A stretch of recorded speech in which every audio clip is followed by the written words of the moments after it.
I'm literally shaking right now because I just had a man approach me in a parking lot and it went fine. And I'm going to tell you why it went fine and how to address it, because it was in a book I read and this is how you're supposed to address it, but it scared me.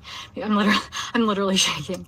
So this guy, I'm alone with my son by myself, a woman, and a male approached me in a parking lot. He's, "Excuse me, miss," and I don't know why in the hell he was approaching me or what he was trying to do. And before he was probably 30 feet from me when he said, "Excuse me, ma'am." And I turned around and I literally yelled at him and I said, "Do not approach me." And he immediately started going in the other direction. And I just kept saying it over and over and over. I said, "Do not approach me. Do not approach me." Wow, I failed to provide some very much needed context in my last video, so we are going to get right on that because you guys just think I'm literally shaking right now because I just had a man approach me in a parking lot and it went fine. And I'm going to tell you why it went fine and how to address it, because it was in a book I read and this is how you're supposed to address it, but it scared me. I'm literally shaking. So this guy, I'm alone with my son by myself, a woman, and a male approached me in a parking lot. He's, "Excuse me, miss," and I don't know why in the hell he was approaching me or what he was trying to do. And before he was probably 30 feet from me when he said, "Excuse me, ma'am." And I turned around and I literally yelled at him and I said, "Do not approach me." And he immediately started going in the other direction. And I just kept saying it over and over and over. I said, "Do not approach me. Do not approach me." Wow, I failed to provide some very much needed context in my last.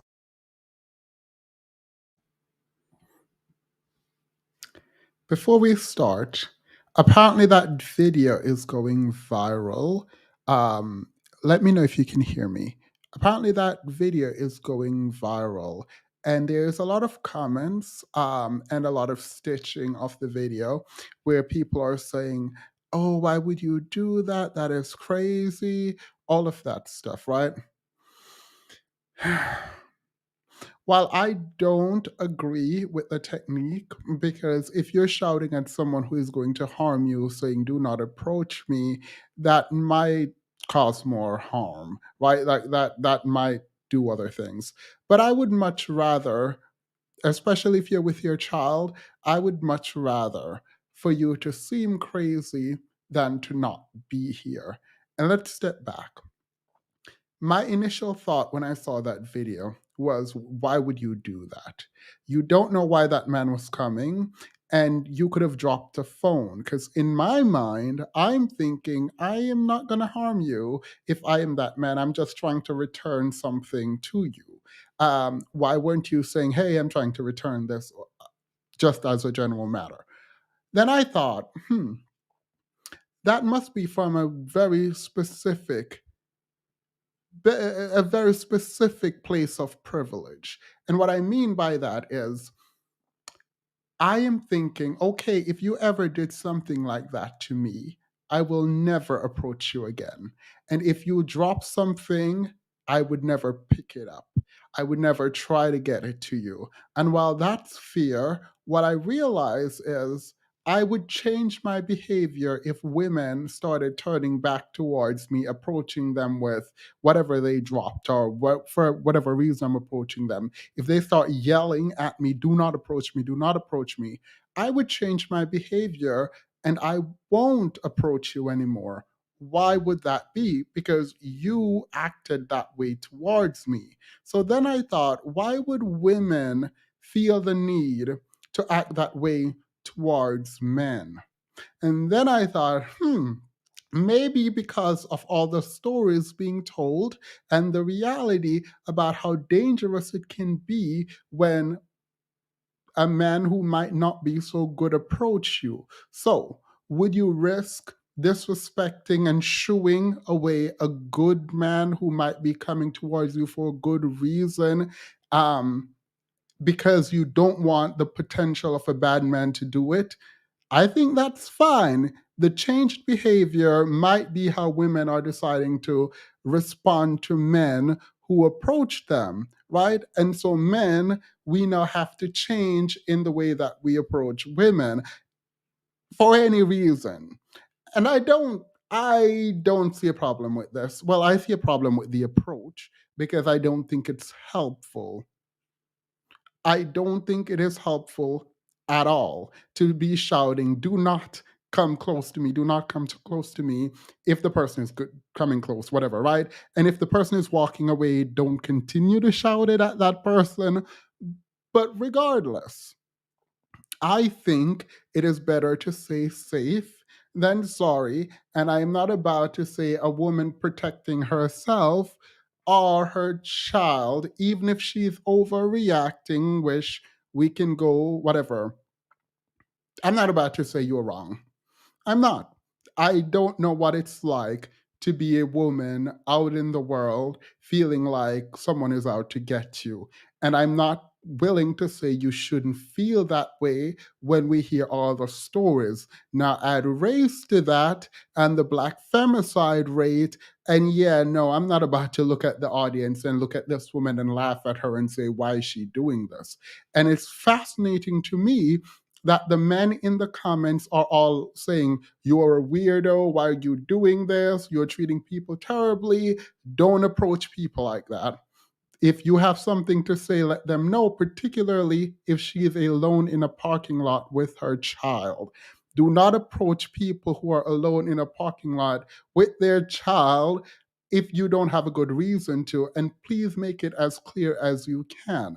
I have seen women in what I thought were innocent situation. I've seen them freak out and then calm themselves down without anyone else around them noticing it because they're so paranoid about what is happening in their social circle or in the situation that they're in. I don't know what that feels like. I literally don't know what it feels like to be at a bar, and this actually happened. I won't put the whole story out there. And a man approaches you in a very specific way, won't say how, and you freak out a little bit, and I can see it on your face and in your body. And then I see you relax. Like, I don't know what that feels like. So I'm not about to tell this woman to not shout and say, do not approach me. Shout and say, do not approach me. Better to be safe and seem like you are quote unquote hysterical than to not be hysterical and be nice and then not be here. So that's kind of where I am. I'm not about to drag her for it. I'm not about to go in. I'm not. It's fine. She said, don't approach me, don't approach me. Now you can be mad and walk away, but that's fine. So that's kind of how I'm going to start. The reason I wanted to discuss this is the person who sent this to me sent it thinking this was a bad thing. And initially, when I watched it, I was like, why would you be yelling at someone? They could have been coming to return something for you. And then I thought about the place that I am and how obviously I have privilege insofar as I don't generally feel unsafe when I walk out into the world. And I should, because a stat for Black men in my age range, the leading cause of death for Black men from 1 to 44 is homicide. So I don't know why I have so much confidence walking around, but I don't have the gendered sort of fear around me. So I'm not about to tell this woman not to. So, sir, thank you for the video, but absolutely not. All right, I'm going to start this video and then run the intro and then get started with what we're actually here to do.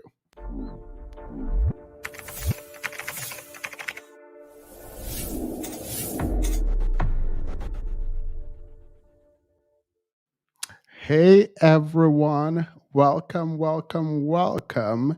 Um, Someone said, I have developed a phobia about people touching me over the years. I understand. Yeah.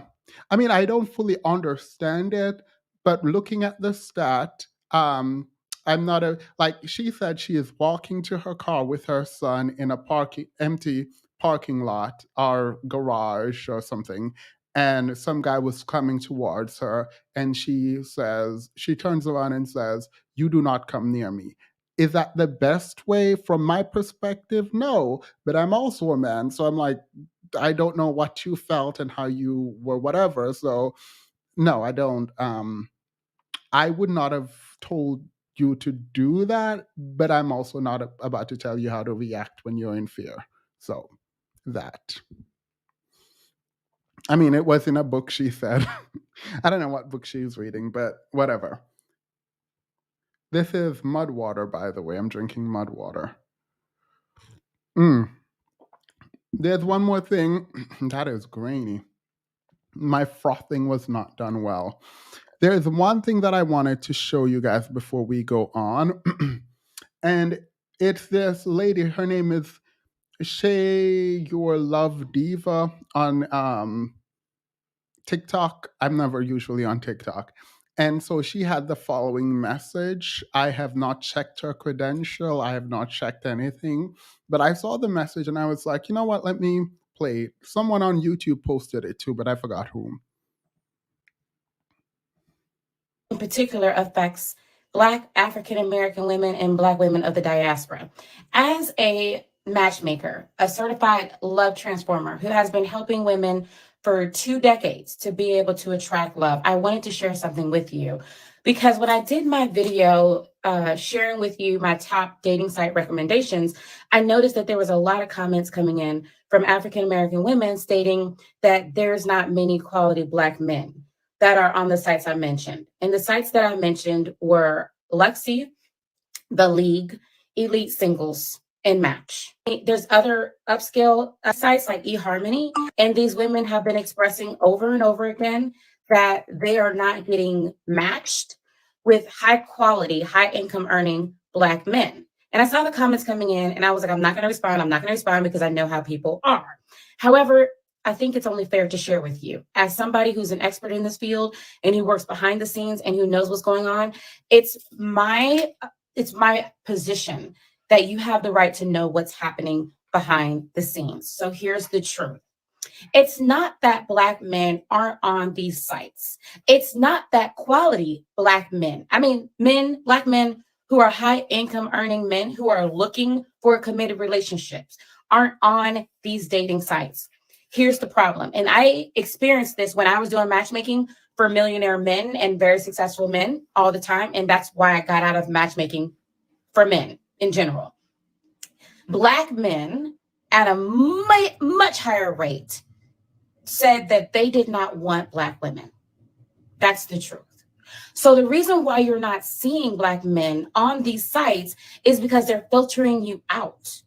They are saying no to African American women, but they're saying yes to everybody else. Let me tell you why I'm saying this. Exponentially, African American women want a Black man. And I get it, I understand. However, this is what I'm going to present to you. I'm going to present to you, how do you know that the man that God has for you is a Black man? 52% of Black men who make over $100,000 a year don't even want to get married. They don't get married.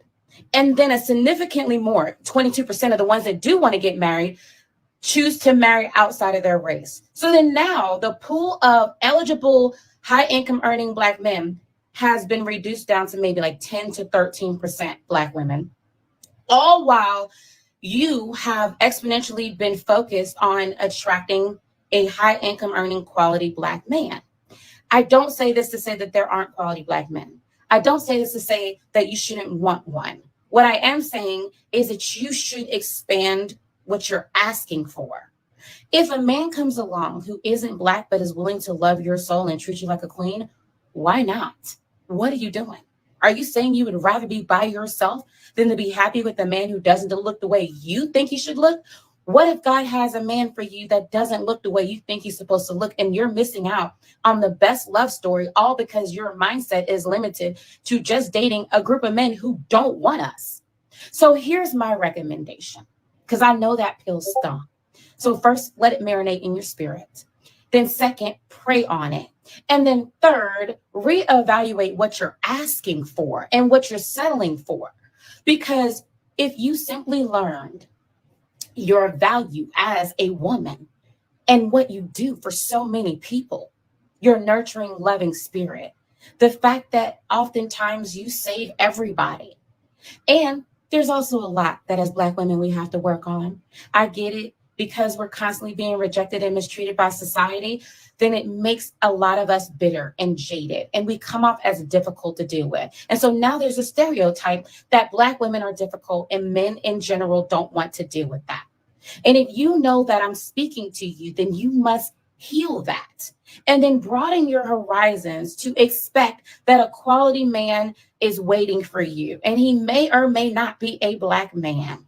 And if you need help in order to prepare yourself to receive that kind of man, it takes nothing from you to get that help. But what is not smart is for you to continue to sit there unhappy, dealing with the man who doesn't know how to treat you, or sitting there by yourself simply because you're limited to what you think you want versus what's already meant for you. Let that sit and lie wherever you want it to. I hope it helps. So I will not add anything. This is not me attempting to give advice. I just thought it was something that I needed to repost because at least 4 people sent it to me, and then I finally watched it, and I thought it was a good message, particularly if it is true that she has insider knowledge where Black men are filtering out Black women on dating apps. If that is the truth, then I mean, there aren't much options left in terms of you filtering out every other group of men. You probably should expand. So don't know, just on pure numbers. It's not about love or anything from my perspective. It's just on pure numbers. All right. So we're going to get into the mess because the men's are writing books. The men's aren't doing stats. The men's are citing things that don't have actual citation. The men's are citing, and I'm looking at the citation in these books, and it's not saying what these men say it's saying. So I don't know what's happening, right? I was listening to Sinji yesterday, and she brought up Tyrese. And I was like, wait, why is Tyrese in the news again? I thought he had settled down and everything was fine. So before we get to chapter 6, specifically on the book called Why Women Deserve Less, let's go to Tyrese, because Tyrese has been crying all over the internet, and his latest antics was to come on the internet and try to have what Sinji call a million man march up to the courthouse so that he didn't have to pay child support. Well, the verdict is in, and the way his pocket is looking right now, it's not good. So 636K for child support and lawyer bills. Now, the reason the lawyer bill is on there, reason this is so high is instead of paying the money, you decided that you wanted to go to court, you wanted to cause all this drama, and now you have a huge bill. Now, before we get to the fact that he lost and he's going to have to pay, because I don't know why you would think you're not going to have to pay child support. I don't even it is what it is. Let's go to what Tyrese was calling on us to do. And I ain't got nothing for you. He called on everyone, including the ancestors, to go with him to go to court so he didn't have to take care of his. Let me play this foolishness. To join me, I have my lawyer named Tanya Mitchell Graham, who is incredible. It's a Black woman who was literally disrespected by this judge. His full name, sitting on the bench, his name is Judge Kevin M. Farmer. M as in Mary. Judge Kevin M. Farmer. We attempted to get this man thrown off the bench. His case was presented to other judges. They read the transcripts. They seen how he handled himself, all of the racist, the fact that we wasn't able to properly present our case. And then he ends up calling my ex-wife a bitch. Yes, he did. He called Samantha a bitch. I just want things to be done according to the law. I'm also going to call on my brother, attorney Benjamin Crump, to join me. I have my lawyer named Tanya. Yeah, he said this in the private chambers of his office in front of a black woman named Tanya Mitchell Graham, who's my attorney, in front of other black women that work for Tanya Mitchell Graham's law firm. And he was referring to my ex-wife. Now, listen, we ain't together no more. We have our share of issues, but I have never referred to the mother of my child as, I have never referred to the mother of my child or my ex-wife as a. To hear this man, this white man, on the bench wearing a black robe who is supposed to represent the law to refer to my ex-wife and the mother of my child as a bitch, why is he still on the stand? Yeah.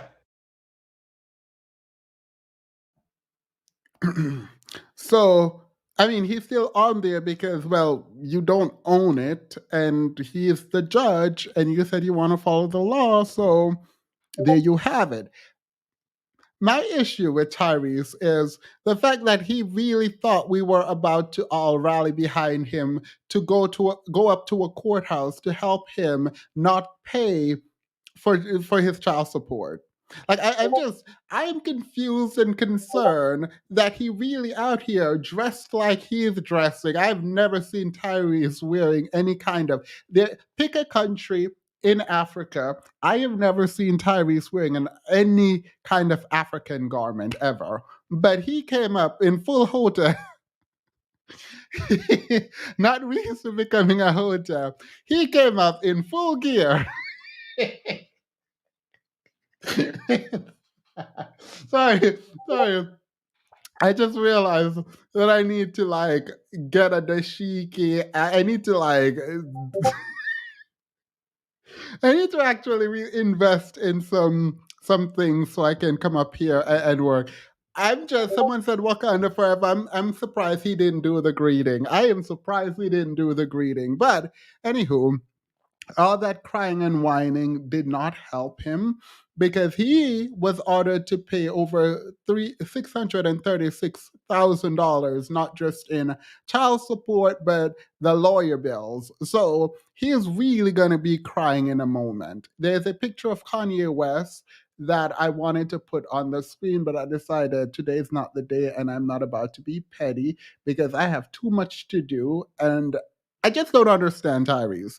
I know Annalicia wanted, thank you, Mayor. I know Annalicia wanted to talk about it, but when she comes, I'll let her come on and we can talk.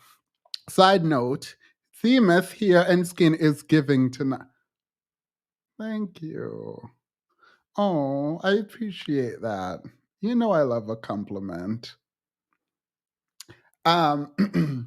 So the ancestors said, absolutely not. You created that child. You need to take care of that child. I'm not about to get into any more foolishness from Tyrese. But what I am going to do, because these men are playing in our faces. So let me bring up my PowerPoint because I am not easing up. And this won't make a difference at all. And the reason this won't make a difference at all, let me do that. The reason this will, thank you, by the way, Noble B. I appreciate that. You have a new picture. The reason this won't make a difference is no one who needs to watch is watching. I am upset at the feminists and all the people who reviewed this book and not pointed out that the citations were wrong. The citations were off. Like, if you look at the end of this book where he puts the citation, he just literally threw the citations on. This is so ghetto. This man literally threw the citations at the end, which are a bunch of links. Did this man read another book and cite to that book at the back of his own book? He did not. Did this man cite what he needed to cite when he was making statements? He did not. The very few citations that he did put forward in this book were inaccurate. They were a misrepresentation. Whoever he sent to source these citations, because I am of the opinion that Myron wrote this book. After he finished writing this book, he then decided, okay, I'm done. Can someone go out and find citations for everything that I said? Because if Myron did this on his own, this is absolutely horrendous because it speaks to a lack of understanding of statistics. And I am really, really frustrated that there are people who engaged with his book and they literally did not point out the fact that he was wrong, right? The problem I have with that is because of the false equivalency that was born out of people's review. A lot of people were saying, oh, this is just like feminism. They're just like the feminist. He's just a different side of the same coin of feminism. And I'm sitting there thinking, no. You can find some crazy people maybe in the feminist movement all the way over there, and you could compare them. But at least one side of the internet, one side of the gender war does actually have valid stats. And I don't know why you would just take Myron's word for anything that he put in that book. Chapter 6, by the way, is y'all don't believe me. Let me pull this up. Let me show you this. The citations aren't listed in alphabetical order. They are not listed in any meaningful order.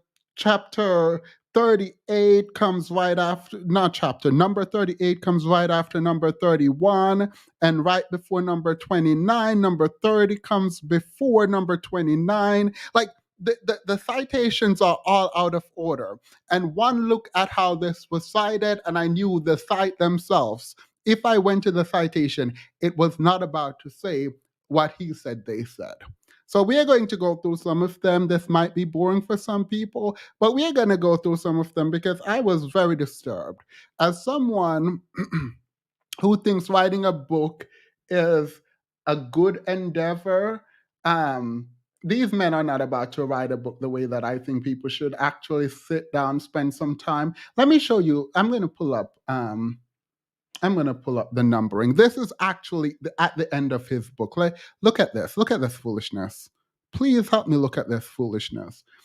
Now, these are citation at the end of his book. And can someone, DIY says, where his Arabic brother is, he ran to get her. Look.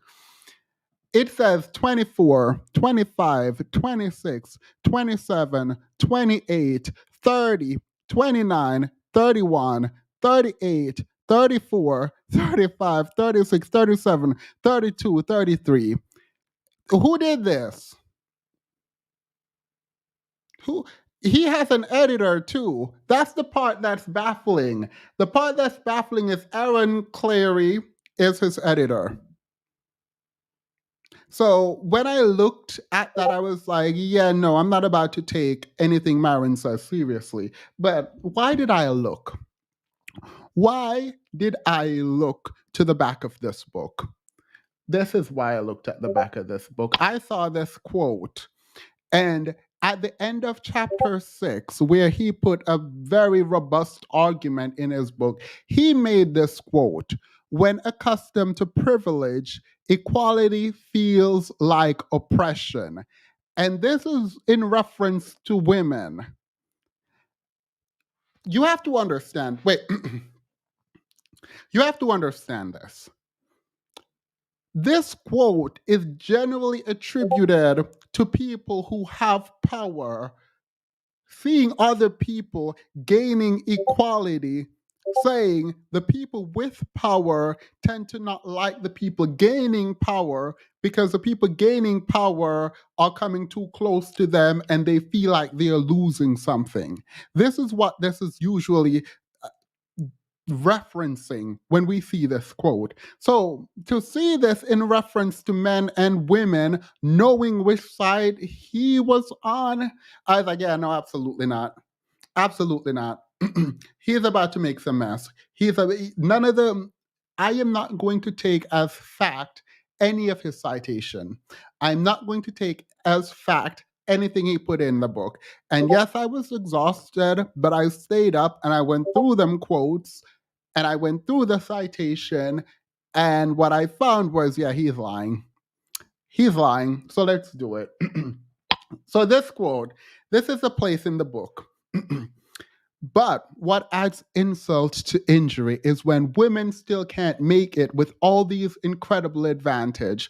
They still somehow blame it on men or the patriarchy, so that in spite of having every possible advantage given to them in life, the reason they make less or can't afford daycare isn't the choice they made, but because all men are consciously or unconsciously sexist and oppressing women, which is truly insulting and offensive to men everywhere. When accustomed to privilege, equality feels like oppression. I am like, wait, are men fighting now to be equal to women? Have women controlled everything economically and oppressed men? And now men are trying to gain equality and women are pushing back, saying this feels like oppression? No, what Myron attempted to do was take feminist language, infuse it in his book, and co-opt it for his own degenerate purposes. The problem with this, however, is Myron, you don't have the language and you definitely don't have the stats. Let's not get to intelligence because that you don't have either. So let's look into this book because absolutely, absolutely not. This annoyed me. So, he goes, women get lower standards in a whole host of employment or educational opportunities. I said, there is a period here. This is a sentence. I am going to need the citation. I am going to need the citation for such a statement where you are saying that women get lower standards in a whole host of employment or educational opportunities. You need to provide a citation for this. This is not a period. This is not a thought. This is not a moment where you can say, oh, it's just my opinion. No, this is something that you can research and you can put it out there. You're absolutely doing no work. You're of no service to anyone because your reality, your red pill moment is not predicated on any valid research. You're not operating in the real world. Colleges and universities make it painfully clear they prefer women over men. Again, I'm going to need to see a citation here. This is absolutely ridiculous. Mariah Flamethrower, thank you so much for your super sticker. And this says nothing of the constant. And then he goes on complaining about how women are being treated well and celebrated when they do things. Deranged Calamari, welcome to the membership. Thank you. So, because he provided no citation, I decided to go and provide my own citation. The truth when it comes to universities, for example, is that there is a push to get more men in universities. The Hetching Report, which is a nonprofit, it's an independent news organization, nonprofit, points out that standards are lower for men. At the end of the admission cycle, there is a lowering of the bar for certain universities that allow men to be able to come in. There's also that because there are more men than women who continue to apply to colleges, the data suggests that the private institutions make it easier for men to apply and harder for women to apply. It is just what it is. And by the way, this is not a gendered specific thing where I'm saying, oh, it's so much easier for men to get into universities. That's not what is happening. The truth is, men are not trying to go to universities. Because men are not trying to go, scarcity. There is now a demand, a higher demand than there are applicants.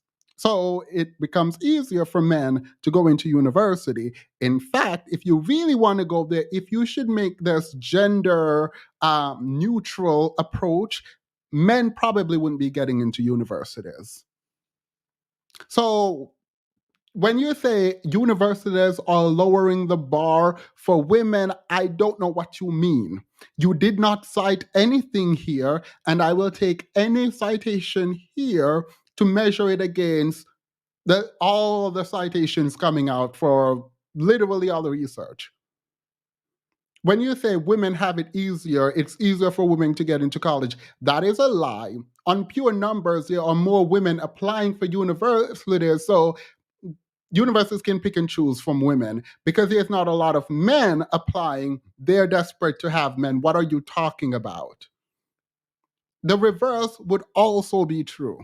It is not that they hate men or love women or blah. It's not that. It's just pure numbers. Men aren't trying to go to university as women are. Like, this is ridiculous. And you talk about being red-pilled. And if this is your red pill philosophy, I thought that was predicated on reality. To be fair, the metaphor comes from the Matrix, which when they take the red pill, they're now in the real world. Some theorists say that the real world isn't actually the real world, but a separate part of the Matrix that allows people in the Matrix to continue to be in there without knowing that they're in there. So I'm not even going to get into that theory. So maybe the red pill isn't actually waking you up, just putting you more to sleep. Because the fact that you are just going to ignore reality to push your narrative seems to suggest that you don't even know what the red pill is. Reading took black men out of the home. If numbers got them in a... Girl, these numbers got them in a chokehold. For real, though. Like, the fact that you just sat there and lied... And this, by the way, chapter 6 feels like where the bulk of the argumentation for what is happening in the new world for why men are at a disadvantage lies. So the fact is, this needs to be the part that is solid. This needs to be the part that is true. And if you are predicating all of this on a lie, I'm going to have a problem with it. This is not a book. It's a sad troll's manifesto. Let's continue, because that's not even the worst one. There was so much There's so many issues, I couldn't go through all of them. I could not go through all of them. So let's continue. All right. He goes that women get preferential. Employers are blatantly sexist in their preference for hiring and promoting women over men. He cites one thing here regarding the laws passed to make companies meet some kind of quota for men. This was in the EU. When I click this, it's in the EU. I can. And it was about the executive level for public traded companies. The reality for women is not that.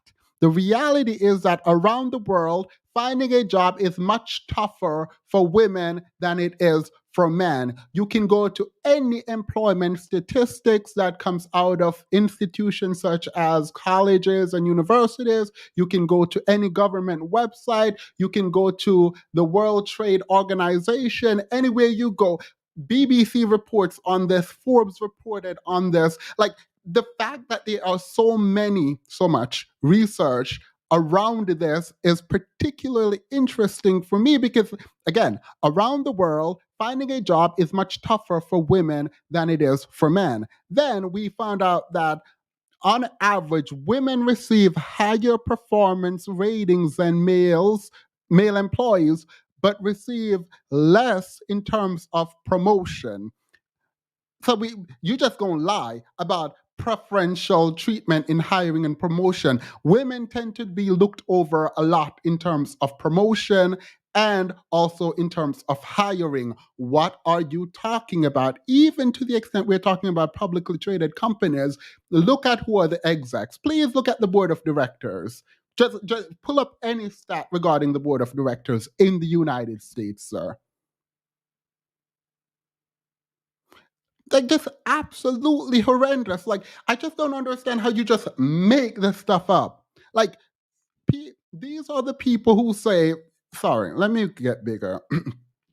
These are the people who say, facts don't care about your feelings. Why am I staying up till 3, 4 a.m. in the morning looking through your stat to find out that they're not true, that they're not based in reality, that you're making up a world?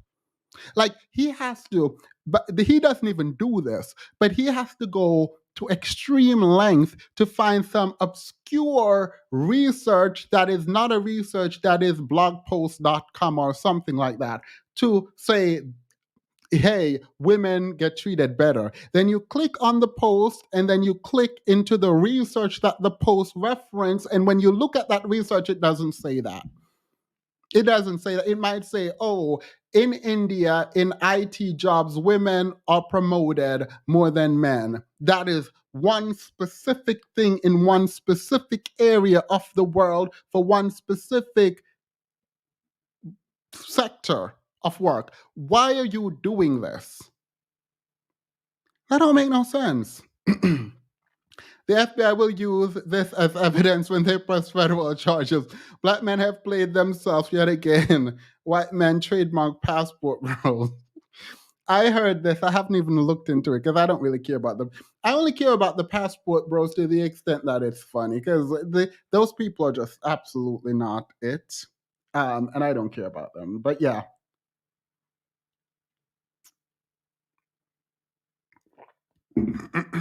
Thank you, Waddles.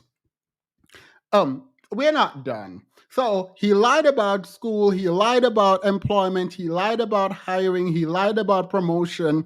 Okay, whatever, let's continue. So, two quotes, two citations. He said, family courts award custody to mothers at 5 times the rate of fathers. Alimony is awarded to women in 97% of cases.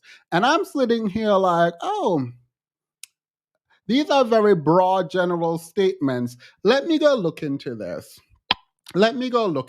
So let's start with the first claim. He said, alimony is awarded to women in 97% of cases. This, by the way, is an absolute lie. At the top, I don't know if you can see this, is his citation. This is his citation. Let's go to the citations for a minute. Let's do this. Let's go to where he cited. And y'all can read with me because at least maybe I am the one confused because this is what he cited. This is not me doing outside research. This is not me doing anything else. I am clicking on his citation. I go to his citation and it says the following. The old stereotype is that the old stereotype is that when a couple divorces, the woman never has to work again because her former husband has to pay her alimony unless and until she remarries. This is not actually accurate. Most divorcing individuals do not receive alimony. Let me repeat that again. Most divorcing individuals do not receive alimony, and of those who do, few receive permanent alimony. The truth is that determining an alimony order is a complicated process, and that an individual's gender has no bearing on whether he or she is entitled to receiving alimony after his or her divorce. So you're just going to sit up there and lie and then cite to something that says the direct opposite of what you said. You're just going to sit up there and oh no, let's finish reading this. Because I was like, okay, that was the intro. I don't even want you guys to see where this is coming from yet.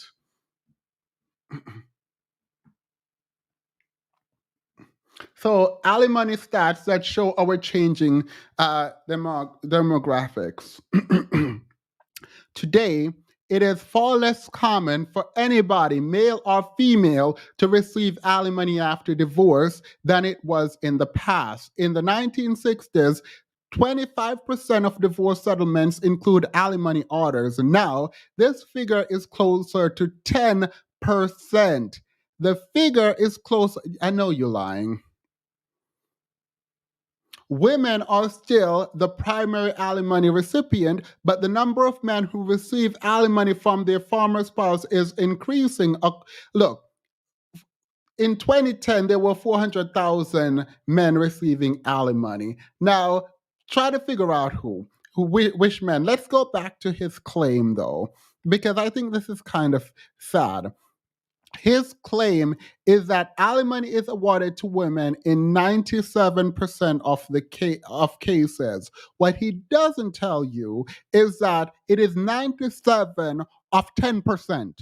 It is 97% of 10% of of less than 10%. And the number is climbing. Also, it says that the alimony calculation is not done based on gender. The alimony calculation, let me pull that back up. This is so annoying. Let's go down to, this is how alimony is calculated. Now, you might be wondering, Demas, it says, how is alimony calculated in Florida? You might be wondering, why does it say Florida on here? Well, because, everyone, this is a law firm in Orlando, Florida, talking about Orlando, Florida.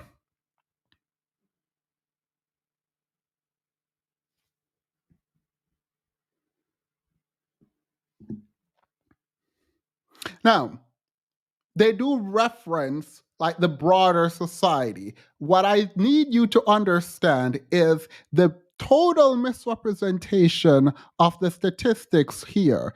If you know nothing else, know that he says alimony is awarded to women in 97% of cases. Now, is he lying, or is he just misunderstanding, or is this just a weird thing? I don't think he misunderstood. I honestly don't think he misunderstood. Because if they say 3% of men receive alimony today, and it's not even today, it was in 2010. This is oh my God, this is so frustrating. This is really frustrating. This was reported in 2010. From 2000 to 2010, there was an increase in men receiving alimony. Do you think it is possible that there is an increase from 2010 to 2023? I don't know, because he does not provide the citation for this. In fact, he's citing to a law firm's website. And the law firm website says it doesn't actually matter about gender for alimony.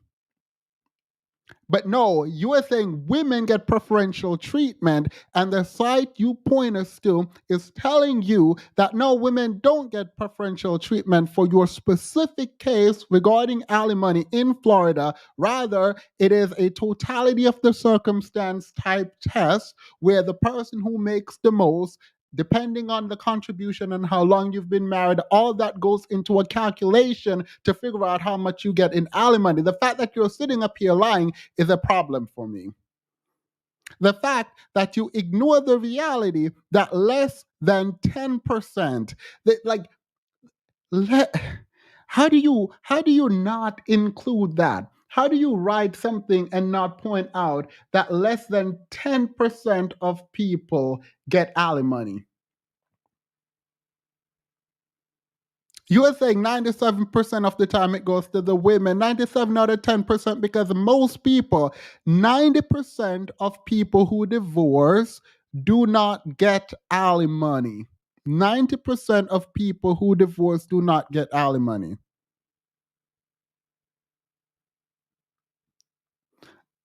Oh my God. This is a problem. This is a problem. This book is a problem. It's a problem because that's not why you just make stuff up and everyone just goes with it. All right. He then claims that family court award custody to mother at 5 times the rate of father. The truth again is most men don't fight for their children, and it's not custody. When you go to the site, it's full custody. The citation he's giving is when someone wants full custody is different from custody and joint custody. He conflates all of them. He does not separate them, and he does not point out the fact that, hey, look, yeah, men aren't fighting for children. In fact, the stats here shows that most courts are moving towards joint custody. Someone said, who is Myron? Myron is the fresh and fit guy. I don't know why I sat here and read his book. I'm going to go quicker because this is so annoying. He then proposed some questions, and what he is proposing ultimately does not test what he's claiming to test for. Don't worry if you can't see this. I cropped it smaller. So he says, in the new contract that governs men and women's interaction today, women are supposed to be independent, right? So he goes, luckily, economic production can be analyzed. The most accurate and direct way to do this is to ask straightforward question, who does what in the economy, right? He's saying, and he says earlier, that this is funny. This is funny because, like, some of his sites don't actually work. some of some of the sites don't work. He said he's going to prove that women aren't actually independent, and the way he's going to prove that is to figure out who does what in the economy. Now, I'm sitting here considering, how do you prove independence? Because if you're looking at someone being quote unquote independent, how far are you willing to go? You have to say independence means self sufficiency. You cannot go from the individual level where we're talking about self sufficiency to running an economy. You need to pick one, because if you're talking about running the economy, men cannot go without women. And women cannot go without men in terms of how the economy is structured today. Now, is it possible that one can go without the other? No, absolutely not. I don't care who says it. The population ends once one sex goes away. That's how we reproduce. Unless we find a way, like the Virgin Mary, to have an immaculate conception, I don't know what to tell you. I am going to oppose anyone who says differently, because scientifically I don't know what that means. Now, if you're saying women need men to survive because they're not independent and they can't provide for themselves on an individual level, I'm going to call BS. I'm going to call BS because they've been doing it. They've been doing that. So I don't know what you mean. The first question about whether or not women are independent cannot be found in your question. Let me pull this up again.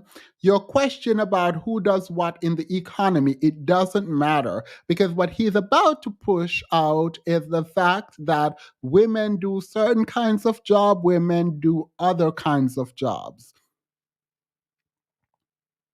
It does not mean independence. But what you should have talked about, you didn't. So when you say who is carrying the weight, who is producing the things that matter, I'm going to call BS, and I'm just going to go forward and say, yeah, women are producing the things that matter. Because the things that matter the most in a population that wants to continue is children. That's where I'm going to go with that. That's kind, and this is the annoying thing, because they're like, outside of giving children, what do women bring to the table? Well, why would you say outside of bringing children to the table? Outside of oxygen, what else do we need to bring? Like, you can take that logic any way you want it to go.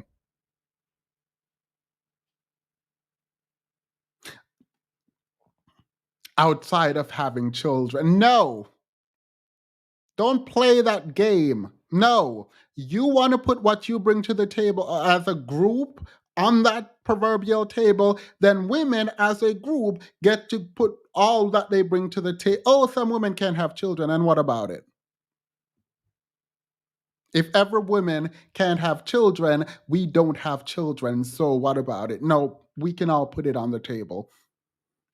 This tit for tat thing that's happening online is not actually tit for tat. One group do not have the research to back what they're trying to purport. The other group does. Stop trying to create this false equivalency. And I'm not talking to Myron because he's going to do what he's going to do. I'm talking to the people reviewing it, trying to be, oh, I'm so balanced.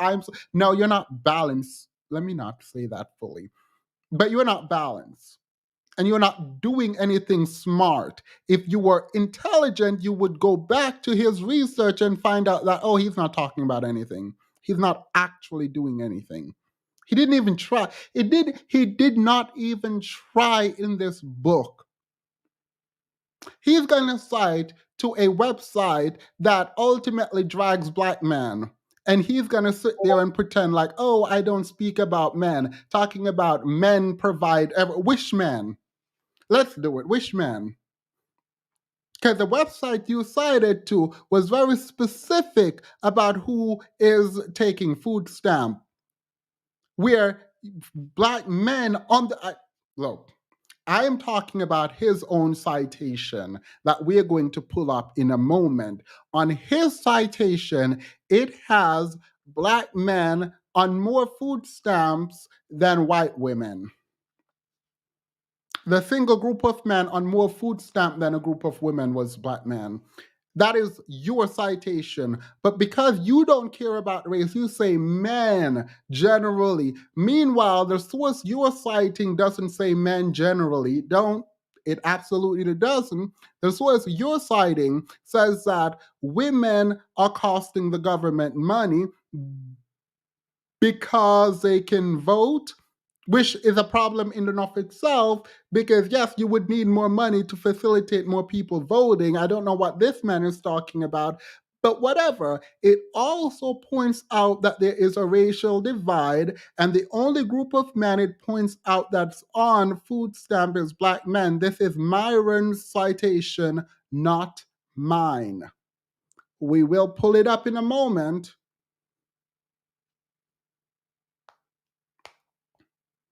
Myron classifies,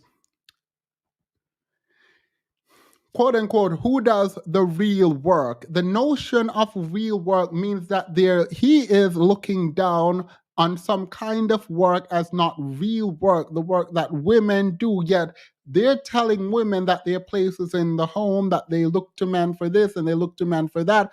But in some ways, Myron is actually telling women that they actually need to compete. The problem is, you wouldn't have to compete with him because you're already out competing him as a group that I also belong to. But he points out time and time again on his podcast that he does not discuss race and race doesn't matter, where every stat that he points to actually separates race. When you say, Myron, men produce and provide and take care of everything in the community, you can take ownership of that. You don't stake claim to that because you're not a part of the group of men that does that.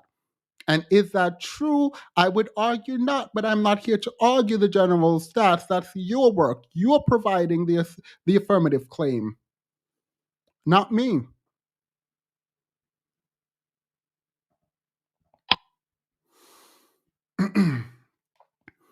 If you use college, stress affects the skin. Please keep it clear. No, please keep it clear. I need it to be clear, at least for this weekend. And thank you, Bullet Magnet. So he goes on to say, if you use college majors as a proxy to who is serious about getting a real job and producing real things in the economy, it is very clear men are serious. Only 18% of engineering majors are women, while 68% of worthless degrees are conferred to women. I went to this side, it doesn't say this. But forget this side. Forget this, because this is something that I've been curious about. The reality is there is an increasing number of women going into STEM, but you know what we're going to do? Is not too much. This is what we're not going to do too much. So, what year was this? In the year 2017 to 2018, when they looked at women in STEM versus men in STEM, they also divided it by race. And I've already done this before on here, but let me pull up the entire chart so we can all take a good look at this. So when it comes to women in STEM, as a general matter, there is equilibrium, if you will, across race line, except for the Black community. In all STEM degrees for the year 2017 to 2018, and it does increase over time as more women go into school and less men do. If you look at the section marked Black right here, I don't know if you can see this, the section marked Black, at every level, both doctoral level, the master's level, and the bachelor's level, Black women are over 60%, where Black men are under 40% in STEM. So when you say useless degrees, you don't get to lump yourself in with white and Asian men and then say men are doing better. No. You don't get to do that. The research doesn't do that, so you don't get to do that. The research doesn't do that, so you don't get to do that. It's cute when you have your a bunch of women on your podcast and they're all like, oh my God, because their reality about men and manhood happens within their community. So they're projecting that onto you. Yeah, let's peel that all back and look at the actual stat, because absolutely not. Just sitting up there like talking about, oh, useless degree, that's not what your citation says, sir. It annoyed me that I spent so much time going through all of this foolishness. That's what annoys me. More than anything, that's what annoys me. Waddle says, shout out to that sis who edited his book. She knew exactly what she was doing and knew he wouldn't go over the final edit. Queen behavior. You think they intentionally sabotaged him? See, ladies, Myron thinks the W in women is for win.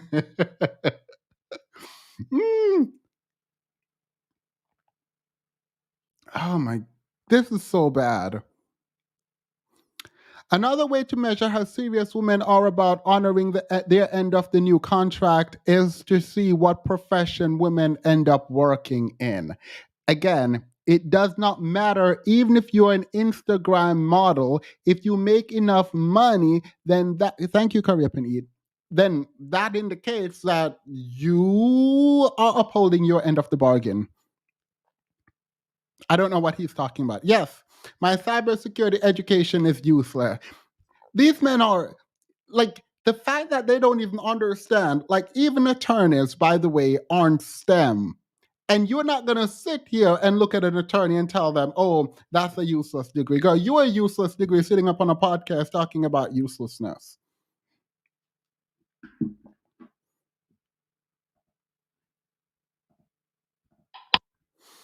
All right.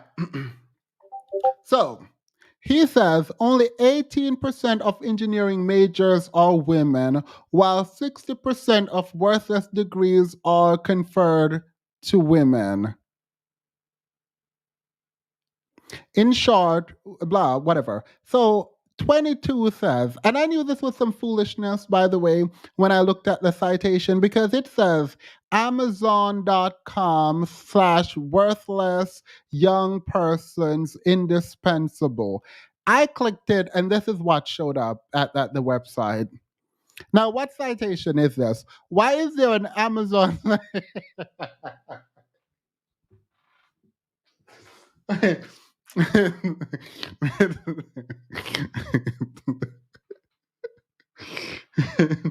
Why is there an Amazon citation here?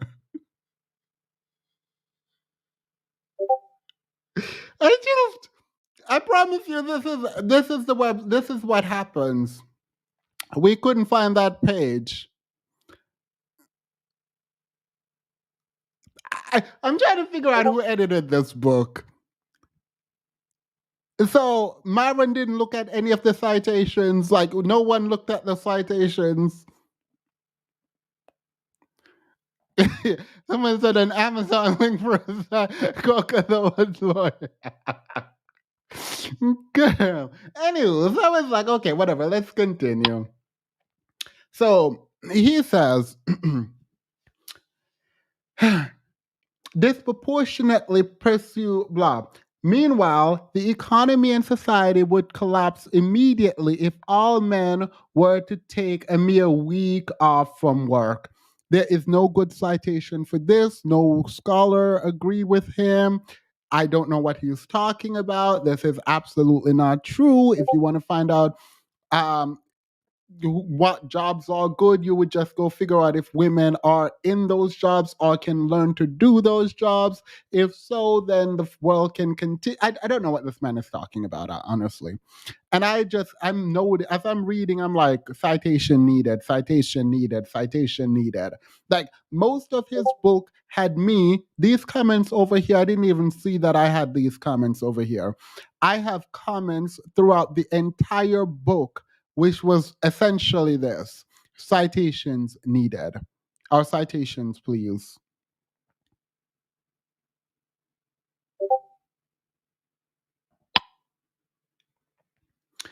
Oh my God.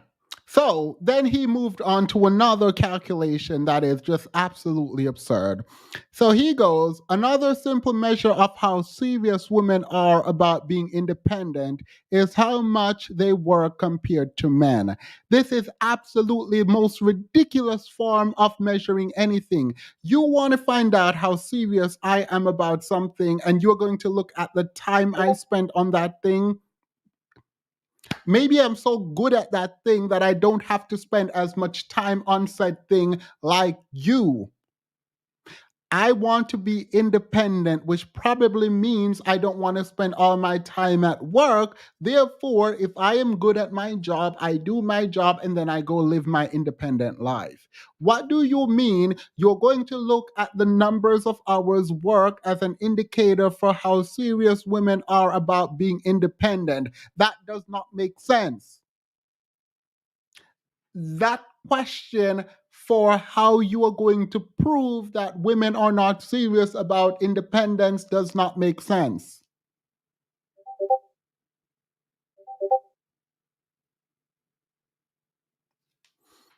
Someone said that's worse than citing Wikipedia. Yeah, at this point you would have been better served if you were citing Wikipedia, because at least in Wikipedia you can go to the actual citations where Wikipedia.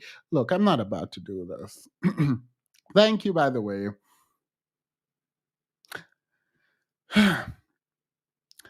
By the way, he is so fundamentally wrong about these stats. Let me move on quickly through this because I don't really care. So, he is saying women work less hours than men. Well, duh. The reality about women working, Mistress Monica, well, thank you for being a member for 13 months. I appreciate that. Women take care of the children primarily. Women take care of other family members primarily. Women are generally the one who take care of the homes primarily. I don't know what you're talking about. But not only that, the research you should look at is the fact that women underestimate the time they spend on certain projects or just projects generally, where men overestimate the number of hours work. Let me go to that. Oh my God, this is so annoying. This is actually really annoying. Annoying because, like, in my mind, the basics of how you conduct research and attempt to write a book and put your ideas out there is very well known, right? Let's think about time spent on a project in like real terms for a minute. Let's actually think about it. Would you rather to work on a project in a group that spend 2 hours on it and get an A, or would you prefer to be in a group that works on it for 3 months on ending without no break, all that hours, and gets a C? Which group would you want to be a part of in a class when you want to make a good grade? Would you say, oh, because they spent a month on the project, that means they were more serious and care more about it, and I'm going to go with that group and get a C, or will you spend it with the people who spent 2 hours and made an A? This does not measure how much you care about the project. If you really want to measure something, measure value added. To do that, how efficient people were. Look at the evaluation. By the way, when you click the source that reports the time, it tells you that it was a self-reported stat that does not actually look into the actual numbers of hours worked. The people who reported just estimated their hours. And when you couple that with the reality that women underestimated the time worked and men overestimate the time worked, well, guess what?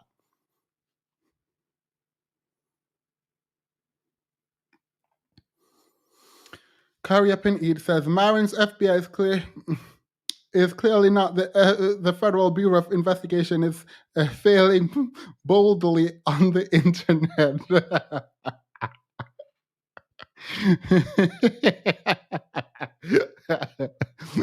Hats off to you, Curry Up and Eat. The fact that you came up with that there is actually quite. The fact that you came up with that there is like actually it's commendable. Like I actually like that. Thank you. All right. Here is some stats for I included these because he was talking some foolishness about hours worked. The truth is men tend to overestimate their work, women tend to underestimate their work. They did not do anything about productivity, our efficiency. And this idea of workaholism, I think you guys should look into it. It's by Barbara Killinger, PhD. You can look into this and find out that men tend to just want to walk around and pretend like they're working when they're not, but also that this comes into the idea that they're overestimating their work. I'm not about to get into that either. Vacation time is actually interesting because women use up more vacation time than men, but the citation he points to contradicts his earlier point because women use more vacation time because they're trying to invest in their families. But I thought women didn't care about their families. But okay, good, whatever. Now, sick leave is something that he's penalizing women. The fact that he says women call in sick 30% more frequently than men as a way to show that women aren't serious about their job is absolutely ridiculous, considering the fact that, well, unless you're going to say that women are lying and they're not actually sick, so they're not serious about work, if someone is actually sick, then maybe they should stay at home. But the citation you provide highlight that there are norms around sickness, and men tend to not go to the doctor. And this probably is why a lot of us die earlier than women, because we don't take care of our health. This is not a problem of, oh, she's not serious about her work. No, it's she is serious about her health. Also, if you're sick, particular something contagious, you probably want to stay home. Additionally, if you're a woman with children and that child go to school, the likelihood that you will be sick exponentially increase. I'm not about to do this with y'all today because I'm not doing it. No, no. He didn't even try. It is my belief that he didn't even try.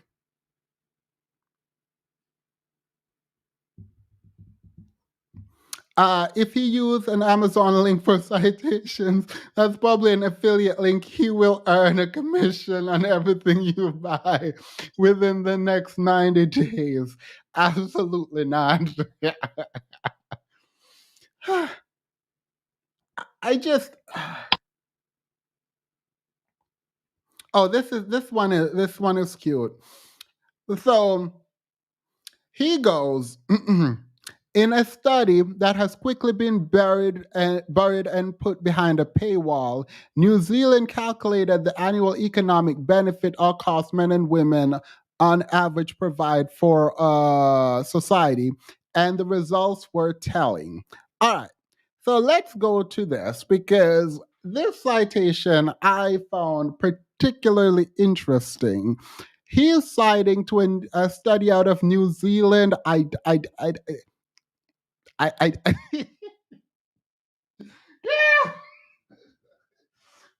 don't know. But look, I went there though. I went there. I went to the study. I was like, okay, girl, period. Let me go to the study. I read the full study, but I'm not about to read the full study. I'm just going to skip down to the part.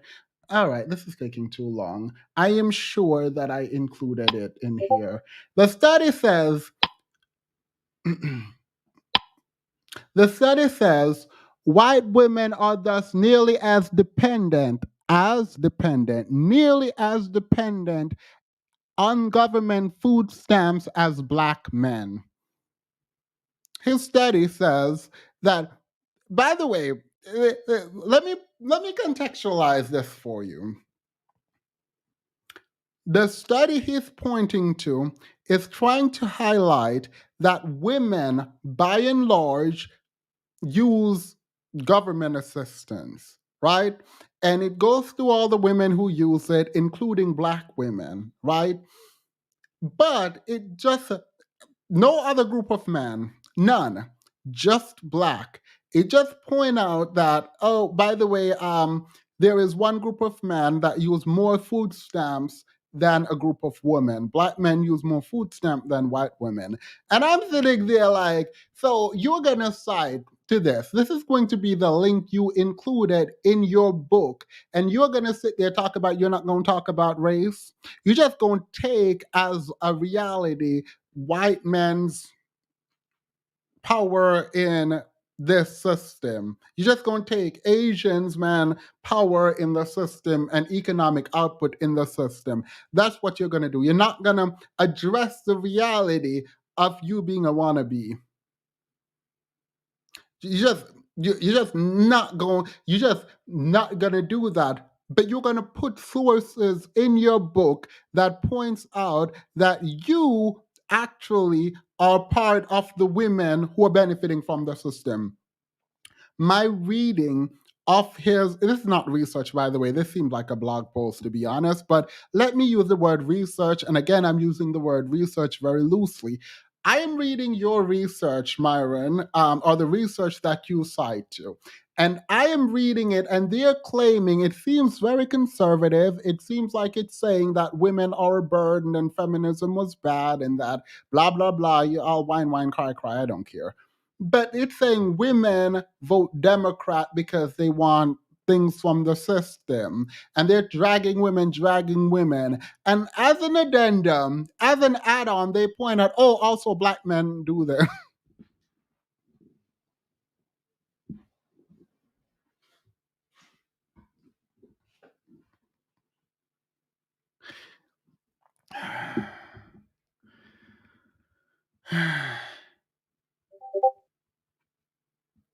You're just not going to talk about race, right? You're not going to talk about race, but you're going to cite to a research. It's not a research. You're going to cite to an article. I wouldn't even call it an article, but you're going to cite there. And in the article, they're dragging women, talking about how women vote Democrat because they want government handout and blah, blah, blah. And women benefit from government handout. And men have to foot the bill for the system. And men pay either through marriage or through tax, and men, men, men, men, men, men. I'm like, okay, this is some foolishness, but whatever. Because the reality is, here's a real foolishness. If y'all don't want women to work, do you think women will contribute more economically or less? And I'm not talking about working at home, which is a lot, by the way. Like, that is contributing economically. I don't care. Fight with yourself, not with me. But if you're talking about actual outcome that you can quote unquote calculate, that you can look to a stats and say, oh, you made this much money. If you're talking about salary, wage, whatever. All right, okay, fine. I'm not going to include being at home. Would they contribute more or less if they're at home? Because y'all are mad at feminism and you're saying women only work this much hours and they don't work as much as men. Okay, fine. Your solution is that they should go home and what?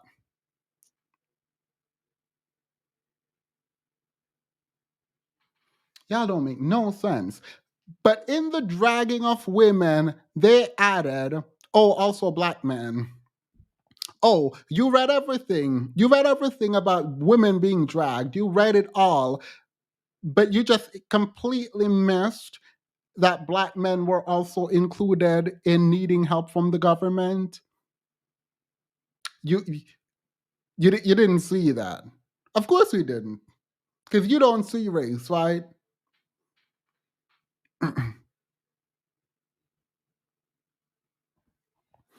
If he used an Amazon, oh, I read that. Thank you. For Myron, a win is a win. If he has drag his co-host to drag woman, he will. I like his commitment to the end result. Girl, he was committed, girl. He was like, what I'm gonna do is say I don't talk about race. And if I don't talk about race, then that's fine. No, it's not fine, because you're saying men are left footing the bill, and they're not. Here, let me find the passage. This is what he said about men. This is the foolishness. He says, women were on average only net income contributors for 15 years of their life. So he's saying net economic contributor. This is an absolute lie, by the way. But the way he's calculating net income contributor, well, you know what? I just realized something. We don't know how he's calculating this. You want to know how we don't know how he's calculating this? Because he does not cite anything. He just makes the statement. So they require men to pick up the slack through direct income transfer or added taxation. Which men? It cannot be the ones costing the government $50 billion. It can't be those men you think are footing the bill. That can't be the men you are talking about. I know that's not the one you're talking about. It can't be the men on more food stamps than white women. It can't be those men that you're talking about.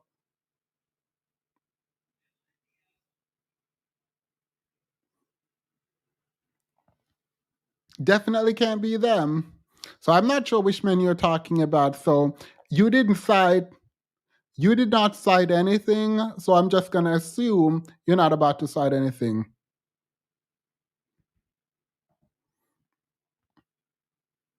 Child, they're still citing to Moynihan report, dragging themselves.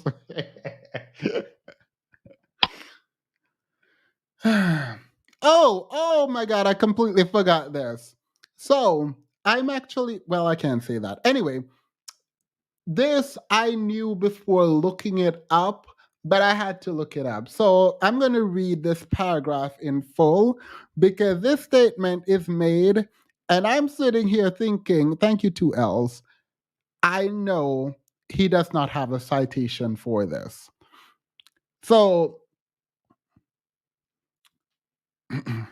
let me read this in my sweet, sultry voice. Let me get some mud water.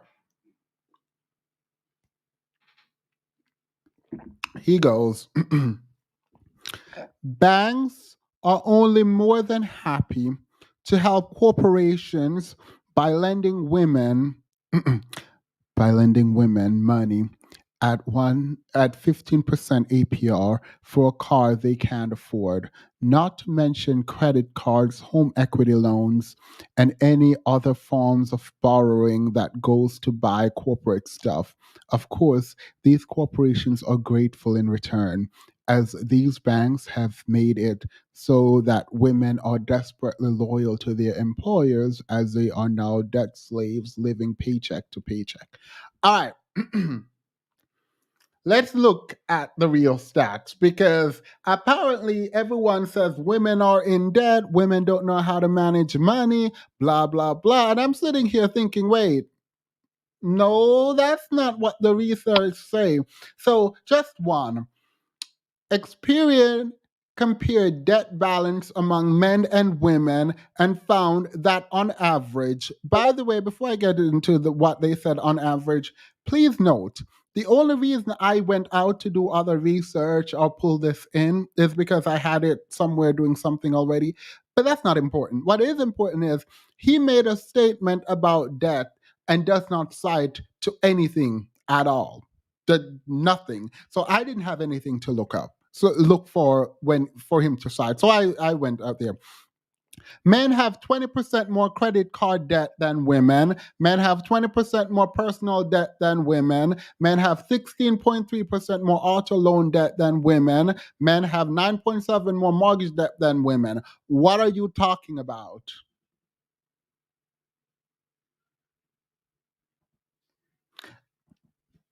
Please, that's not, look, I'm not saying you can't find some obscure article somewhere that says something about something or another. You need to provide that information. Like, I'm not, no, this is too long. I'm not going through anymore. We've been on them for like an hour. I feel like an hour is good enough. Don't read the book. I don't care. If you do, go through and you will find that he's not citing what he's saying he's citing. So before those people, and by the way, this is not to Myron, this is to the people who are like reviewing the book, talking about, oh, it's just feminism with a flip and this is misogyny. But it's just like, it's not. It's not anything like feminist. At least the feminist movement and feminist rhetoric is predicated in reality, and they provide in their writing citation. This is not any kind of citation. Like, absolutely not. Like, what is this? There is a blog post here by a random nobody that no one knows with nothing, no education behind his name. There is a random post here. There is an Amazon link to an Amazon. Girl, I'm not doing that with you. No. So that on that, I hope that the reality is, I don't think anyone cares. I feel like people just watch and their favorite content creator said some foolishness. They live in the foolishness with them. It's reaffirming something that they believe. So they're not about to challenge themselves and their content creator to be better, to provide more solid research. They're just going to do what they're going to do, and it's useless. Like, it's absolutely useless. I'm actually annoyed at myself that I sat there and went through some of these citations, because no one cares. ABC has been a member for 5 months. If you wrote a book, I'd buy it twice. I have a manuscript. It is not 80 pages, actually. It is almost 100,000 words. So it's not a pamphlet like this one, but it's also fiction. So yeah, I'm about to edit. I'll probably publish next year, because editing should take some time. All right. Let me calm down, because it doesn't get better. It does not get better. Tory Lanez, look at this. Look, do you see how thick that is? Wasted my paper because I, with my silly self, decided to open his motion for a new trial. And instead of going through it on the computer, I decided to print it. I decided I'm going to print it and I'm going to read it printed. Why? Why did I do that? When I said it was 80 dusty pages long, it was 80 dusty pages long. And I left it and came back, and I should have just stuck by it and then stopped it when I see it was more than 10. Because let me not get into whether or not it's going to be denied. I decided I won't be doing that kind of work. But Tory Lanez wanted us to be sorry for him. And I'm going to do a members only live, I think next week. And I'm going to go through this because I already printed it. So, and I've read it. So I'm just going to go through it with the members because I'm going to make use of all that paper. Anywho, he came out and he wanted us to know that he's fighting and they're wrong and blah, blah, blah. Why do I keep saying blah? y'all want to hear let's hear Tory Lanez. Y'all have to hear Tory Lanez. In 2021, Ready? I've been incarcerated for almost half the year over a gun that the DAs lied and said I shot. In 2021, they demanded I take a DNA test. I took that test with no pushback, delay, or question. Not only because I knew I never shot the gun, but mainly because I was 100% positive I never even touched this gun. In my trial, the verdict of guilty or innocent depended heavily on my DNA results. With the help of LA Crime Lab's DNA expert Randy Zepeda, DA Kathy Tarr and Alex Bott completely manipulated my DNA results and lied to the world, the media, and most importantly, my jury by stating my DNA on the gun was inconclusive. That was an absolute lie. They went on further to say inconclusive means that he cannot be excluded from the gun. My new attorney, Jose Baez, hired one of the best DNA experts in the nation to carefully analyze the same DNA test the fair and correct way. The results came back exactly as I knew this whole time. My DNA is 100% excluded and 100% eliminated from the gun. In other words, it's physically and scientifically impossible for me to ever have touched or shot this gun. After the correct and careful analyzation of my DNA testing, not only did our expert find my DNA 100% excluded and non-existent on the gun, but what's worse was the invalid and illegal tactics the prosecution chose to attain the results used to convict me. Based on the fundamentals of my DNA test, the only possible way for the LA Crime Lab to come up with an inconclusive result would literally be to stop the testing before it finished or completed its final result, which would have and should have shown completely my full exclusion on the weapon. In other words, District Attorneys Kathy Tarr and Alex Bott lied to my jury with false, incorrect, and incomplete DNA results, violating my due process and my 14th Amendment rights.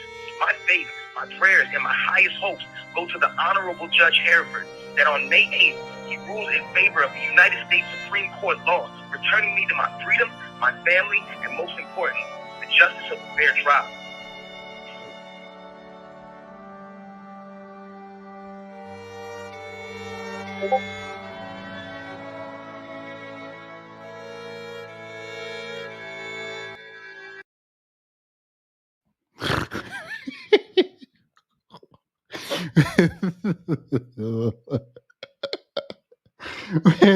wait, let me play. Actually, I have to be petty. Let me find Tory Lanez's father. I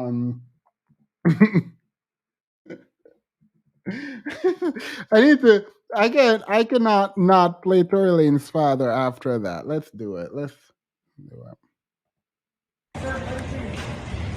You want to know exactly how I'm feeling? Yes, sir.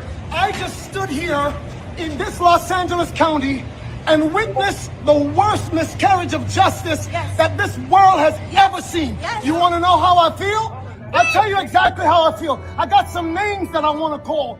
Alex Spiro, Desiree Perez, and the whole wicked system of Rock Nation, including you, Jay-Z. Yes. Yes. You who say you rose from the gutter, but you have traded and bartered the souls of young men, and you're still doing it. The only independent witness in this courtroom is a man whose name is Sean Kelly.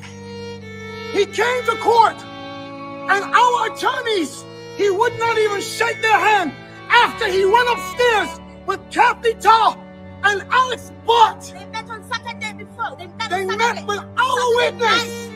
And then the man came back, and I sat in the hallway while he sat with Jody Little, the prosecutor's investigator, who acted so dumb, an intelligent woman who did not want, listen, I've seen so much evidence buried in this, and I know exactly what the public out here will say.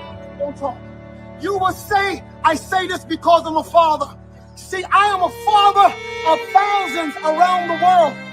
I'm a father of my kids, but a spiritual father to many. And I don't make stupid allegations because I got nothing better to do. You all have been bartering and trading the souls of young black and brown men in this country. And I'm calling on all the umbrellas. I'm calling on everybody in this country to begin to rise up because your sons have been done dirty.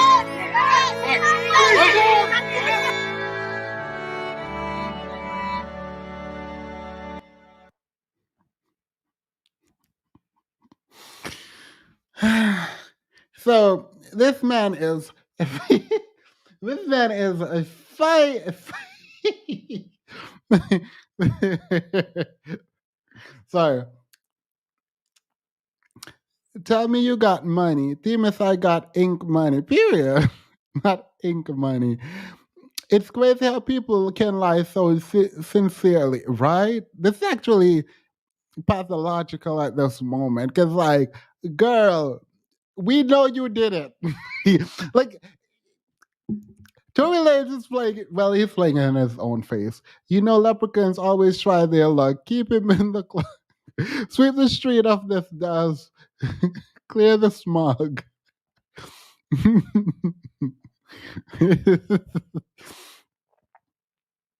Scientifically impossible. Girl, he pretend like that most people who fire a gun, like if you have a gun, that your DNA is on the gun. Like that's not a thing. Whatever. Please play Tory Lanez say it over him, saying inconclusive. Keep it honest. Wait. Phantom Fade, Phantom Shape, Rock Nation did it. Thank you. All right, wait. So, there is a group of men, and I thought they were joking, but apparently they're not joking, and they have a podcast, because why not? Tory, and they're discussing Tory Lanez's case because everyone is asking what these men's insight is. So they decided to come and give us their insight into this case. So let's watch. Free my nigga Tory, bro. Free Tory? Free Tory.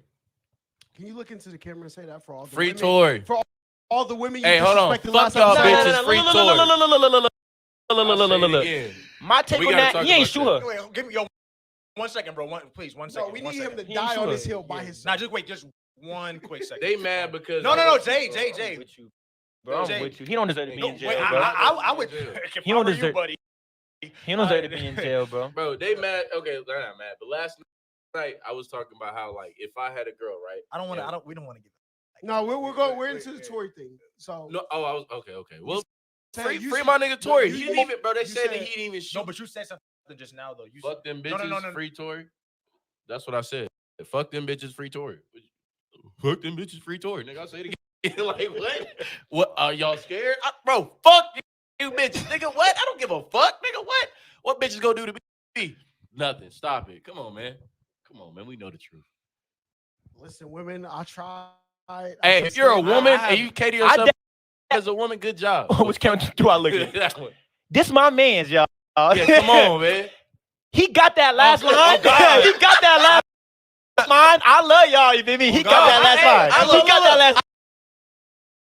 I love women, bro. I don't want that. It's not gonna come off because I know he's not gonna. But look. I love women. You know what I'm saying? To the footmost. But my thing is, y'all gotta stop acting like you can't be called bitches. So those are the men out in the street supporting Tory Lanez. FYI, yes. Whenever I hear someone support Tory Lanez or see a comment supporting Tory Lanez, before I even saw these men, that's what I assumed they look like. That's what I assumed they sounded like. That's what I assumed they were. So, yeah, I mean, I feel like it's an accurate representation of who these people are. So, period. Wait. Oh my, no. I was delaying because, where is it?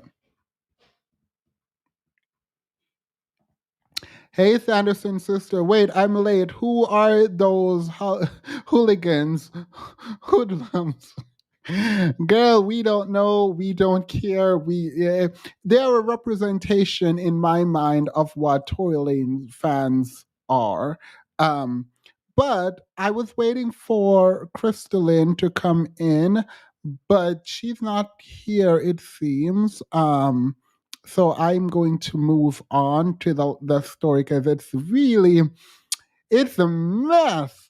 So I'm just going to do it on my own because she's not here yet. Do you guys know who Dave? Do you know who Steven Crowder is? Put a one in the chat. Thank you, the Sanderson sisters. Drop a one in the chat if you know who Steven Crowder is. If you don't, I promise you it's not boring. It's a lot of mess. Because one thing these people are gonna do is show who they are. And I'm here for people showing who they are. The wedding vows, it seems, do not apply to men. And I don't understand why people are confused about this. The reason people hate no fault divorce, by the way, the reason men are so opposed to divorce and running around crying about divorce is because they know now you can apply it to them. That's what it is. Because it does even the playing field, though not perfectly, it allows you to have some power. When you go to the altar, right, and you say, to be faithful and honest, right, that only applied to women. When you say respect and trust each other, when you say for better or worse, sickness and health, there's another one, richer or poorer, right? When you say all of that, it only applies to you, right? As a woman. As a man, they can get to run amok. However, with no fault divorce, it's a little different. It allows you to walk away.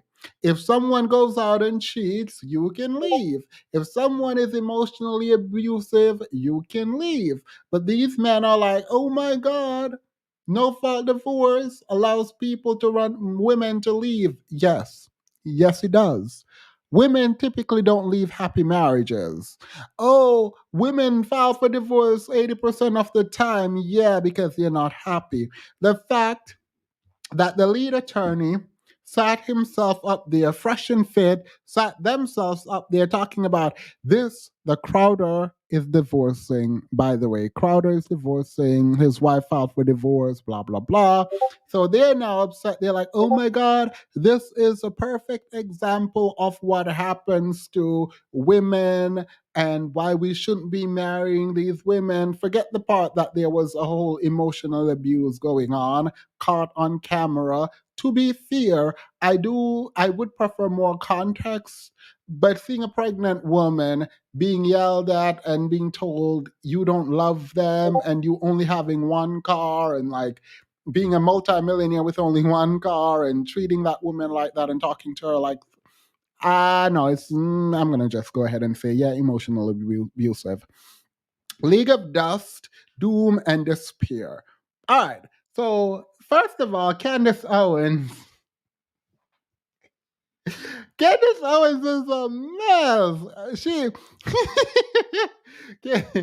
Yo, one thing about Candace Owens is she not gonna give up, she not gonna forgive, she not gonna forget, and she gonna fight. She's gonna fight. I can't. So if you remember, all the way back 3 months ago,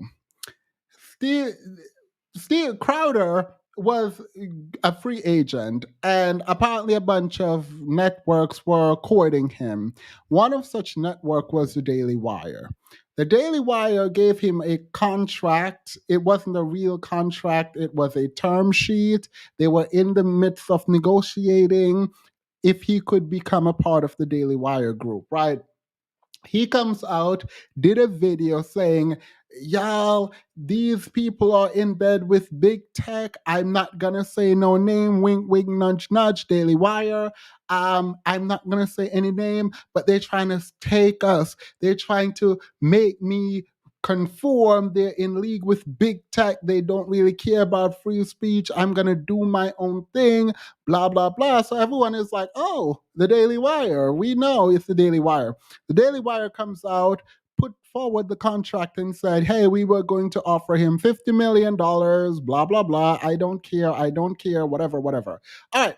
So it all blows up. And apparently, Crowder recorded one of the guys at the Daily Wire talking about how he gets people locked into slave contracts and their slave wages, slave laborers, whatever. Almost like Pearly Things and her and her Africans, right? So it's like a Pearly Things and her African situation, except not really, because there was $50 million involved. Anywho,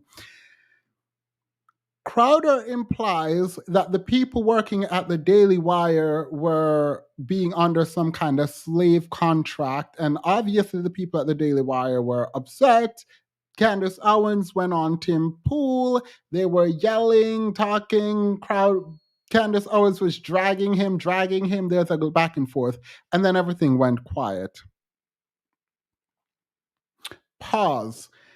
A couple months later, 3 months later to be precise, Candace Owens put out a video. And I promise you, I didn't even know what was happening with Crowder. Let me pull up this video. Because Candace Owens is so petty. I'm going to go ahead and say it. I think Candace Owens is petty. So Candace Owens come out, puts up a video, and drag this man about him being a conservative and that we should rebuke him. Let me find the. Wait, I get. Where is this?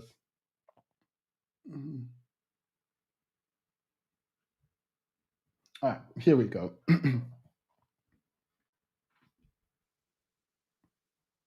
All right.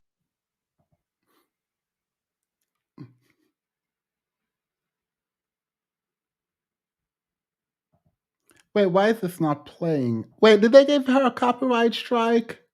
Wait, let me check this. Did I think I downloaded this.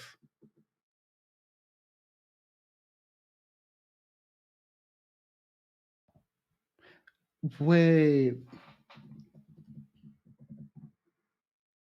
Can someone check to make sure Candace Owens found it? Whew. I thought they took this down. I was gonna say, wait, what? Conservative, what it means is that we become tribal and we defend other conservatives even when they do things that are wrong, that we don't discuss things that are horrible on our own side because we need to just make sure that we score wins in other ways, and that is wrong. So that to me is the exact opposite of why I have this platform. I am not tribal. I want. By the way, she is definitely tribal. She's pretending like this is her friend on her team that she's about to expose, but we know for the last 3 months you've been dragging him and y'all been fighting. So no, this is not your friend. Candace, we're not stupid, but please go ahead. Please continue with the drag, ma'am. 1 year ago, my son said he was starting a podcast. I told him, me too. My 10-year-old daughter and I was going to immediately start one, contradicting everything he said. So Candace Owens is just so annoying in that she comes out here talking about, oh, this is us going against someone on our team, while we know full well that you and this man have been fighting and you are looking for any opportunity to drag him. So it's not like you're doing anything. You're not being some kind of superhero or someone who goes against the grain. You're definitely going against the person you've been going against for the last 3 months, even longer. So absolutely not. But go off. Thank you. Curry up and eat. Want to expose things when they are bad on the left, and I will also expose things when they are bad on the right. Obviously, I have been interested in the Steven Crowder saga pertaining to his divorce because he literally inserted me into his divorce a couple of days ago. And his wife and family are now speaking out regarding that video in which he told people publicly that his wife was leaving him. You remember this. He chose wrong. And he essentially made it sound as if he did not want his marriage to end, but his wife simply wanted to leave. Well, she has responded by giving video, and I want to prep you. I want you to know this is horrific video. It is very difficult to watch. It's especially difficult to watch because in this footage, she is 8 months pregnant. And the video essentially reveals just how emotionally abusive he has been. And she is alleging that he has been emotionally abusive to her. And this video all but confirms it. So let's first get to the footage. I'm just going to allow you to watch it in its entirety. I drew a boundary. No. I'm not just going to go into that. It's interesting to me that Candace Owens is sitting here feigning some kind of care for this man.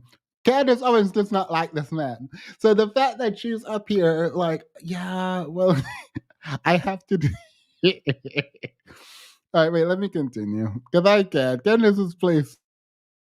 I drew a boundary. No, you just did it. I drew a boundary in abusive and cruel. You were not taking the car. Because if you refuse to do rightful things, then I will go pick up the groceries. There's no groceries. I'd be happy. Steaks, wood pellets, my grill. I know it's an unreasonable request, but I'll go do it. How about you first? Hillary, how do you respect the man? Yes, other than man, receive love and respect. No, other than man, no, you're not taking the car. Steven, You're not taking the car. Steven, You are not. then I will ask someone to pick me up. Would you like me to ask? Oh, that's right. It's not about Steven. Get an Uber. Okay, Steven, I can't.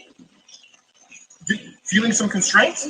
Steven. Like I can't Steven. go. Listen to me. You want to walk out right now? Listen to me. I can't go to the gym. I can't go to my parents. I can't call my friends. I can't be home. You're gonna take the car and leave me here. Hillary, just think of how boxed in you've made me. What do you need me to pick up? I'll get it. I'll be back when I'm back. No, that doesn't work either. You'll be back when you're back. That doesn't work either. See, Do you understand the difference between my life being set to the second and you're going to be back when I'm back? And the need for and your children. The only way out of this is discipline and respect. It's the only way out of it, or we're at an impact. We are at an impact. Bye. Good. And I'm telling y'all, you guys don't understand this, but this happens. There you go. You throw your hand. You give up so easily. I don't give All up. right. Hillary, you give up so easily. I just said the only way out of this is discipline and respect. You said, then we're at an impasse. Steven, no, we are at an impasse, okay? I love you, but Steven, your abuse is sick. Your abuse Watch it. is sick. Watch it. Watch it. I'm gonna let go. I'll get what you need me to get. And I need some space. We need to just stop engaging for a little bit, okay? I love you. I love you very much. I don't love you. That's the big problem. I've never received love from you. And the fact is, when I go, look, I need you to do A, B, C, and D, just be disciplined about it, you go, no. But I love you more than life itself. Okay. Put on some gloves. No. But I love you more than life itself. That's not fair. That's not fair, and it's disingenuous. Hillary, you're right, right in past. Become someone, listen to me, day in and day out, worthy of a wife. No, not as a wife. I didn't say as a wife. Hillary, come on now. I'm not gonna engage. I'm not gonna engage anymore. I'm gonna go. I'll get text me what you need. I'll get you what you need. I love you. I'm committed to you.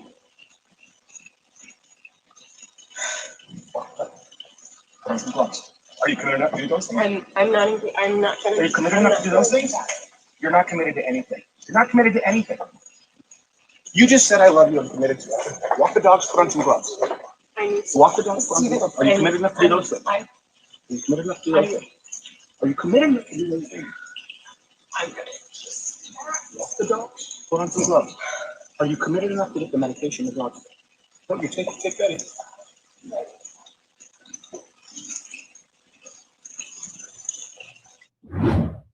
So that is both heartbreaking and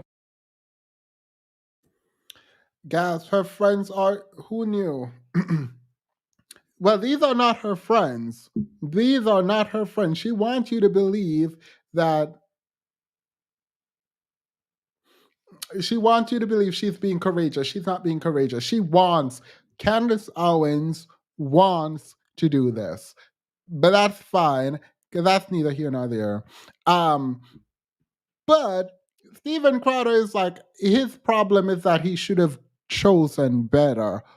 Or we could consider the fact that maybe you should not speak to your wife that way. I'm trying to figure out why there was only one vehicle from a millionaire. I don't know, because Candace Owens don't care. In my mind, I don't know this as a fact, but I don't think Candace Owens care. And we'll get to, well, I won't go to why, because Candace Owens has been saying that she knew something about Crowder, and Crowder better not talk. And Crowder said Candace Owens was trying to like. Wait, let me play what Candace Owens is saying, because Candace Owens have statements from the wives. She's going in. So let me have her. What does the young people say? Cook. Let her cook. infuriating for me to watch. I cannot even comprehend how any man can speak to a woman like that, least of all when she is 8 months pregnant. And sadly, that isn't the worst part of that correspondence. The journalist that dropped this video is Yashar Ali. He dropped this as well as a Substack entry accompanying it. On the Substack article, he wrote, moments later, off camera, Steven Crowder, by his own admission, would lose control and scream at his pregnant wife in a threatening tone, quote, "I will f you up," end quote, which led his wife to flee their home. She then sent a statement, which I want to be very clear. This statement I knew was going to come out. I didn't know any of this information. I had no idea there was a video or there was any evidence. I did know that their family was thinking about issuing a statement, and Hillary Crowder did issue a statement. And I'm going to read you that statement in its entirety because it's important. I think it reveals a lot of the lies that Steven has been telling publicly to his audiences. It reads, Hillary is currently living alone in Dallas apart from her family and support system in Michigan and is focused on taking care of her young children. She is not prepared at this time to speak about her divorce becoming public or the misleading statements made by Steven about their relationship. The truth is that Hillary spent years hiding Steven's mentally and emotionally abusive behavior from her friends and family while she attempted to save their marriage. She was the one who was asking to work on their relationship to keep the marriage intact for their unborn child. In June of 2021, Steven left their home to pursue elective surgery. That's very important. I want you to remember that. I'm going to come back to that point. Hillary urged him to get the help he needed to address his abuse with the hope that their marriage could be saved and they could peacefully live together as a family. Instead, Steven refused to do so and chose not to be with his wife during the birth of their twin children. After the birth, Steven bought a townhouse and left their home permanently. Hillary was not aware that Steven hired a divorce attorney and asked his assistant to cut Hillary off financially. There is significant documentation substantiating these facts. I want you to remember that portion as well, because that's another lie that Steven has told publicly. We hope that Steven will cease from speaking publicly about these personal matters in an untruthful manner. We also look forward to there being full transparency in the legal process so there is fairness and accountability for the actions that caused the divorce and to ensure the outcome is what is in the best interests of the young children. I would first like to go back to that portion where she says Steven left their home to pursue elective surgery, because I know exactly what surgery she's referring to, because during my first backstage here at Daily Wire, we actually prayed for Steven and this surgery. So before I show you a clip from us on backstage, here is Steven describing that surgery, and it certainly doesn't sound like it's elective. Take a listen. All right. I must say, I don't know if Candace Owens doesn't know this, but the way she goes about speaking about the surgery, I find abhorrent. Like, I'm going to let her cook or whatever, but elective surgery does not mean cosmetic surgery. There is going to be an implication that this is cosmetic surgery. It is not. And I don't know if it is, but cosmetic surgery is included in elective surgery, but elective surgeries can be like, they can be threatening, right? So like the idea that, oh, all elective surgery is cosmetic surgery is not true. I am not going to go any further on this because there are a lot of surgeries that I've seen people gone through that were classified as elective because the insurance didn't want to pay for it. But I don't think this was a fair statement from Candace. But look, when when they're fighting, and I'm not about to get in the middle of the fight because Candace is not one above getting her hand dirty. We know that. She pulled up at the Black Lives Matter woman's home and she was outside pregnant, ready with her camera crew. So Candace is known for pulling up, I guess. I explained to you a little bit what it is. You know, a lot of people say, why are you smoking? My heart is actually great, but my heart doesn't work great. And the reason my heart doesn't work great is, long story short, because of a connective tissue disorder I have, and my chest is caving in on my heart. So I've got about, I'm at a little more than half of the blood flow that you guys have, ventricular output from my heart. So it's a mechanical fix. And I don't know, maybe I'll feel like Lance Armstrong, you know, like I'm on EPO after this, because I don't know what it's like to go through life with full blood flow. To me, I'm looking forward to it, not looking forward to the pain. Lance Armstrong, by the way, with the 3 balls, not the one. So yeah, it's overall a positive thing. And honestly, I've probably needed a little bit of rest. It comes in the form of having my chest cracked open. Obviously, he had the surgery and then his lung collapsed. And here is us praying for him, praying that he actually gets better. Before we leave, I just have to, this one off the subject for a minute. Our pal, Steve Crowder, who makes the best. Okay, this was not a prior. This was so mean. I'm just going to skip it because I don't care about what they have to say. And it was a while. So let me skip the prior. That was not a prior. They were just joking because they don't like him. And yet, according to his wife, this was an elective surgery, really a cosmetic surgery, because Stephen didn't like the way that his chest looked because he had a sunken chest. And it was not something that was actually required to save his life. And yet we see that same pattern of behavior. Stephen garnering a ton of affection and prayers from his followers, purporting to be the victim, when in fact the facts don't line up with his narrative. The second portion that I'd like to point to is where it says Hillary was not aware that Stephen hired a divorce attorney. This stands in stark contrast to what he told his followers when he said how hard divorce was and how difficult and horrific it had been and how he really didn't want it. And just, Texas is a no-fault divorce state. What is the truth here? I don't know. Obviously, right now we have his wife's word versus Stephen's word. But given my personal experience with Stephen, I am very much inclined to believe his wife.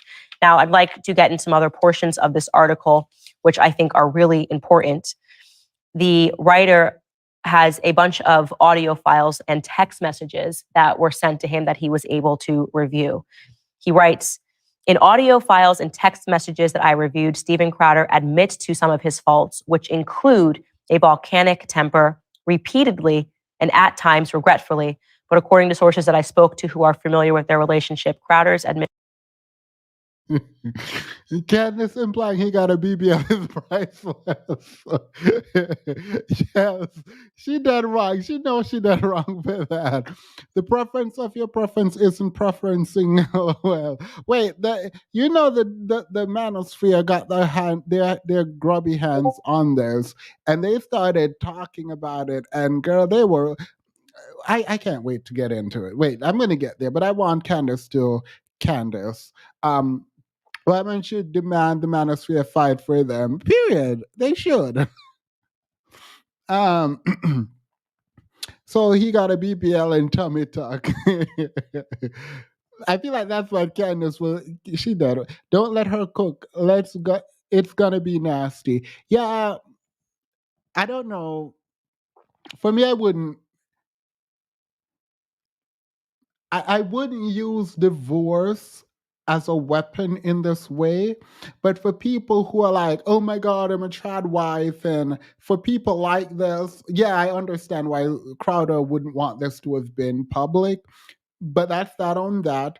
On a separate note with Candace, though, well, the situation.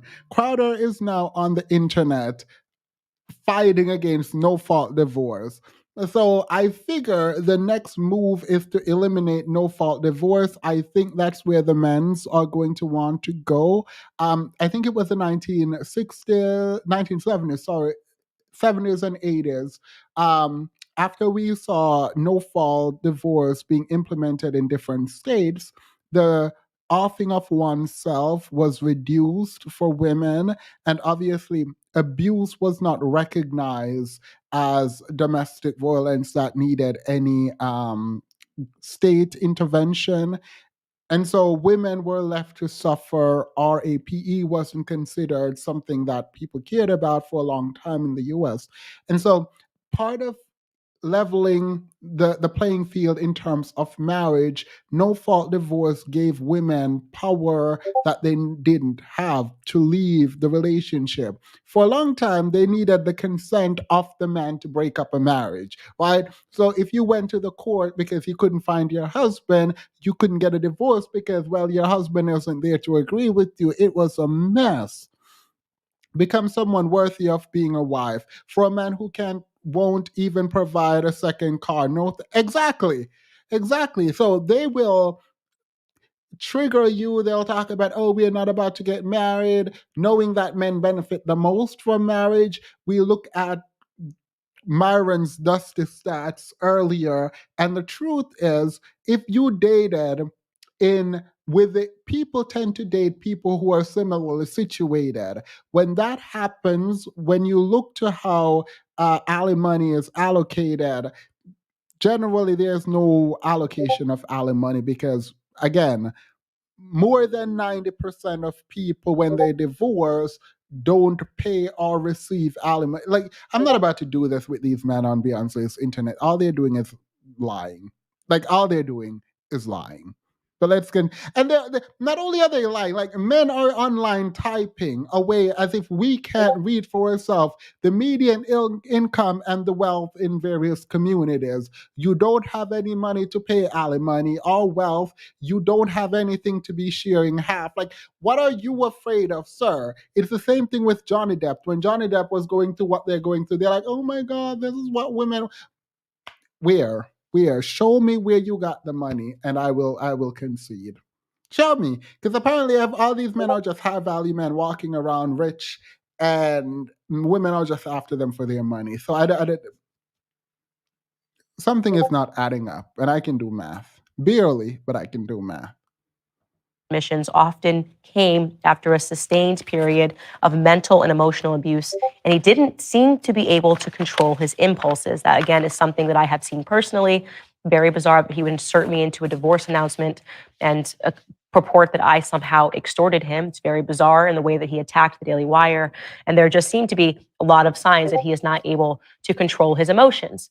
And so the question that I will ask is, how many people are going to allege abuse from Steven Crowder before we listen? Before we stop saying he's one of us because he says things that he agrees with? We purport that we are the party of family values. How can you look at that video and defend him in any way? How can you look at that video and not roundly condemn this and say this is not something that actually represents the things that we believe? The writer goes on to say, like so many things in his life in recent years, Crowder's temper and paranoia led him to destroy his relationships with Sir Shapiro, Boring, and others at the Daily Wire when he posted a video on his channel suggesting that the Daily Wire, without naming the company, was attempting to align itself with big tech by mentioning. Anyway, this was a hit piece, and it hit the target. It met the mark. Spot on. So Crowder came back in his video and he had the following. Wait, Pearlie and her Africans, Myron and his Caribbean. He not his Caribbean, Vlad and his. I see a pattern. Period. Wait. So Crowder came back and Crowder had the following to say because he's standing up and he's letting you guys know what is what and who is who. Let me speed this up because I'm not about to sit through all of the foolishness. Proverbial boot on my neck for going on years now. Since 2021, I've been living through what has increasingly been a horrendous divorce. Now, let me say on the outset, to be clear, there's no infidelity, any kind of physical abuse at all on either side. And no, this was not my choice. My then wife decided that she didn't want to be married anymore. And in the state of Texas, that is completely permitted. It's been the most heartbreaking experience of my life, what I consider to be my deepest personal failure. And just so you know, my opinions on parenting and families have not changed. I've always believed that children need a mom and a dad, that divorce is horrible. And I still believe that children need a mom and a dad and that divorce is horrible. But in today's legal system, my beliefs don't matter. In Texas, divorce is permitted when one party wants it, period. So for well over a year, in the best interest as well as physical safety of my children. I hope you guys heard him say there was no physical abuse. There is no physical abuse. Usually people say there's no abuse. He says there's no physical. All right, girl. When the girls are fighting, I spectate. Cool. Period. Same. Same. Let me let him finish. Children, we've decided to keep this issue private and to resolve it privately with the appropriate attorneys, what have you, legal jargon. And all this, one thing I want to be really clear about is certain. True north here is that my children are blameless, completely without fault. And so we decided to resolve these issues privately, as it's in their best interests, both emotionally and physically, to do so. Now, the other issue is, and this is something that I've kept private for likely far too long, many other people knew about this behind the scenes. Some, not all, but some of them in positions of power, influence, leverage, knew of this. They also knew that the safety of my children included keeping it private. So if you're familiar with the idea of extortion, then you know the feeling well. Now, some of these threats were so thinly veiled that I'm frankly surprised you didn't all guess immediately. Stephen has a lot going on. I guess is the best way to say it. He has a lot going on, and that should be clear because people don't do stuff like this if there's not a lot going on in their lives. I would like to implore my audience and everybody that isn't paying attention to the situation not to condemn him, but to pray for him. Sometimes people need a prayer. Sometimes people need a scripture. You know, Stephen purports to be a Christian. I am unsure at this moment if it is my place to say more than that. You know, maybe if I feel in further defense, something should be said, or maybe if I feel that the public has a right to understand certain circumstances. Oh, my children have a right to privacy. Now, some other issues have been, or I should say, inferences have been more pernicious behind. Someone said, pray for what? No, Candace was throwing shots in January to tell him, Stephen, whatever, Crowder believes that Candace was telling him to shut up. If he doesn't shut up, she was going to blow the whistle. Candace employed passive aggression, and look, I usually don't see it in that population, but Candace is fully in. Candace has transformed.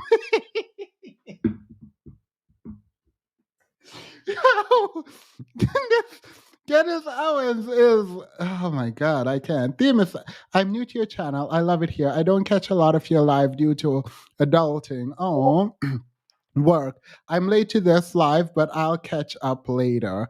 Thank you so much. We appreciate you. Thank you so much for being here. When you see this, if you haven't caught up yet, welcome. Thank you. Candace is showing Tommy Lauren what's what. Period. Look, I've not seen this level of passive aggression in this population. I've not, I've seen it in a lot of other populations, but I've never seen it like that. Candace is reading and Black is a threat of prior. Yeah, in the name of, let me stop. Behind the scenes with demands and threats to use this information that they believe would be so publicly embarrassing to me and my wife at a difficult time that it could be used, knowingly putting my children in harm's way. So to those self-styled Christians, conservatives, and allies, not in my book. Now, if you find yourself, I don't want to get into details, so this is going to likely be the only time I have to address this or want to address this. If you're asking yourself, hey, did X person or did Y person know? The answer is likely yes, which will be made alarmingly clear this discovery continues. And it also, by the way, makes me much more appreciative of those who did know about this and in understanding the interests of family and children, kept word and used discretion. I can't thank you enough. Sincerely, I appreciate it. Won't forget it. It's pretty simple. I loved a woman so much that I married her. A woman who, despite all of this, I still love as the mother of my children. And she wanted something else for her life. That's not my choice. She simply wanted out, and the law says that that's how it works. Now, of course, look, I get it. There are multiple sides to every story, but one thing that is undeniable in this case is that it's no one's fault but my own in that I picked wrong, and that's certainly not the fault of my children. And I will say that what's in the best interest of my children is not internet drama, speculation, certainly not blatant or veiled shakedown. No, it's not that you picked wrong. From our estimation, and we will be there with you in discovery, it is from verbal abuse, it's for lack of care, and your ex-wife said that you bought a condo behind her back. Don't know how true that is. She also said that you were talking to a divorce attorney before she filed, and also that she was trying to get you to go to therapy and for you all to work out for the sake of your children, and you didn't want to. You, and this is not allegedly because we saw you in the video, said you do not love her. You literally said, I don't love you in that video. Now, you could have been mad. I don't usually see people fighting saying, I don't love you, but period. So those were your words. So cheers to you. What you did wrong was not the picking, but how you chose to treat who you chose. That's it. Not in the picking. So now you know the Dusty Manosphere is going to see this. And they're gonna talk. So obviously they did, and I'm like, oh God, what do they have to say? Because if I were them in the Manosphere, I would not have reacted to this. Christian's got the shade. Pray for him. Unlock. Yeah. So I'm watching. The lead attorney comes up. The lead attorney. I have over 25 years in law. And I'm like, okay. And then he goes on, I am the only one on the internet with 25 years in law. It's like, I am the only Black attorney in law, family law here. I'm like, okay, why am I not bigger? I'm like, all right. So when are we going to get to this commentary, though? So he finally got to it. So let's get into what the lead attorney said. He's admitting he would hold her against her will. Essentially, he's saying if there was not a no-fault divorce, I wasn't about to divorce if she wanted to. That's what she. That's the implication. That was the implication. So let's get into it.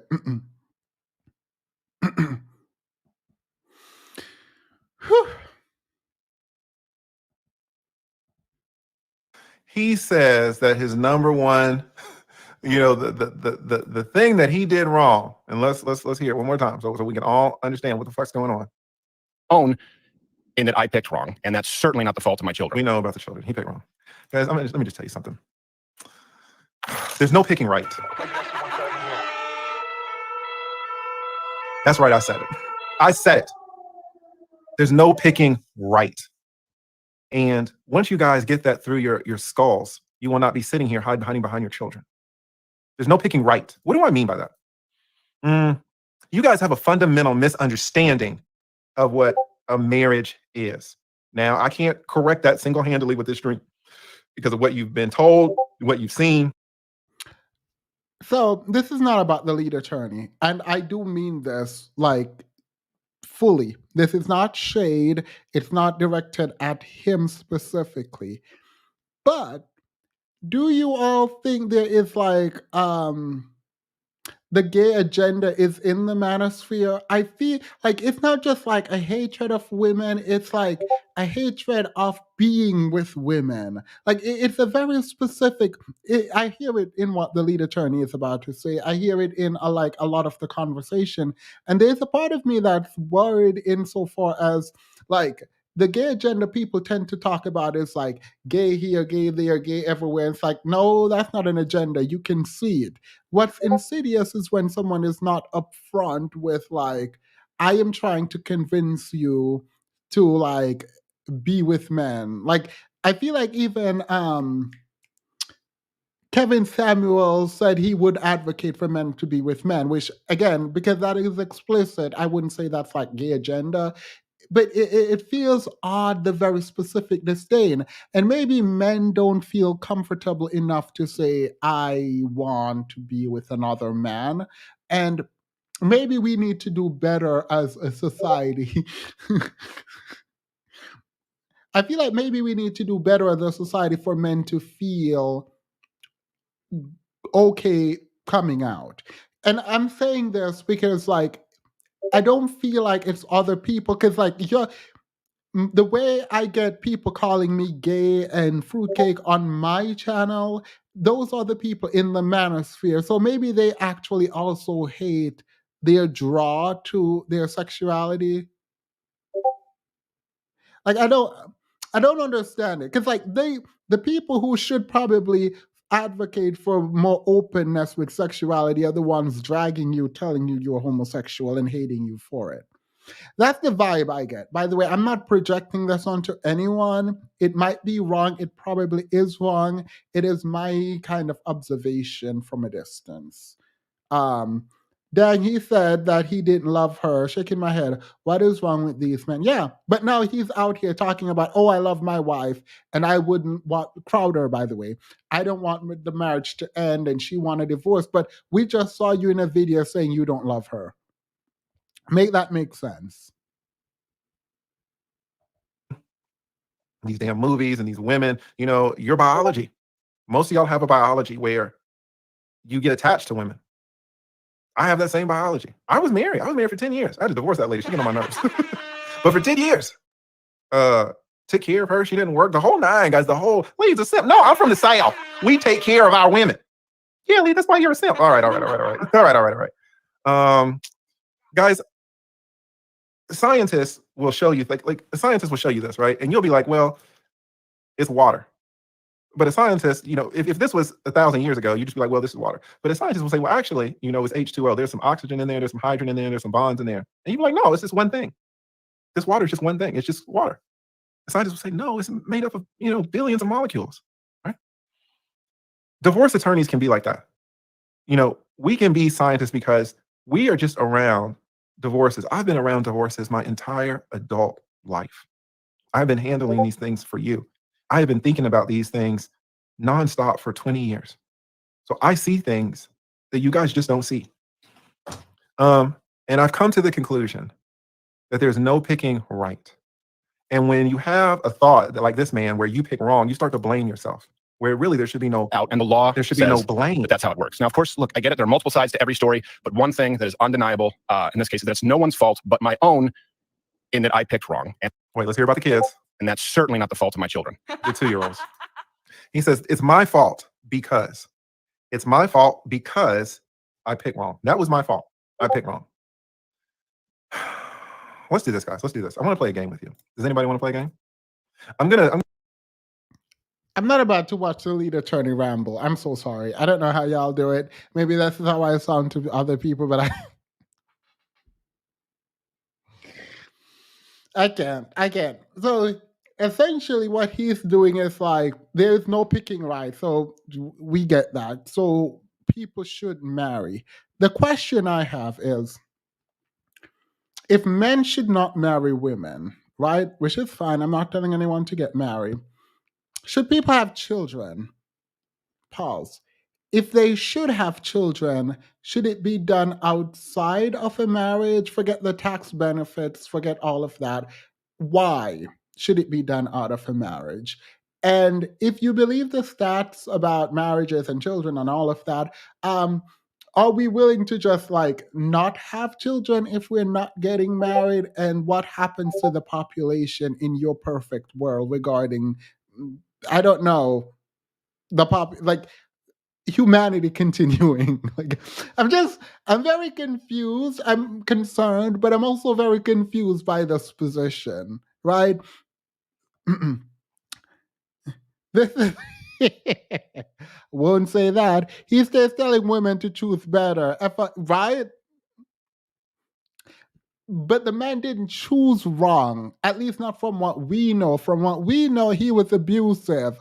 Are y'all telling me, not you, Vitamin, I agree with you, but it feels like people are saying if a woman files for divorce because she was abused, it is her fault and she is wrong because she shouldn't. And this is why you should not marry, because if you marry a woman, she will leave you if you abuse her. I feel like that's fine. I feel like the 80% where women file for divorce should be looked at in depth. I thought people care to look at that, but apparently they apparently they don't. They're like, any kind of divorce, any divorce pop up is my time to shine and say, this is why you shouldn't get married because women are going to divorce you. Yes, women divorce you when you cheat. Women divorce you if you're physically or mentally abusive. Women should divorce you if. So you just expect women to just be there. Like, you just expect them to just sit there and take it. That don't make no sense.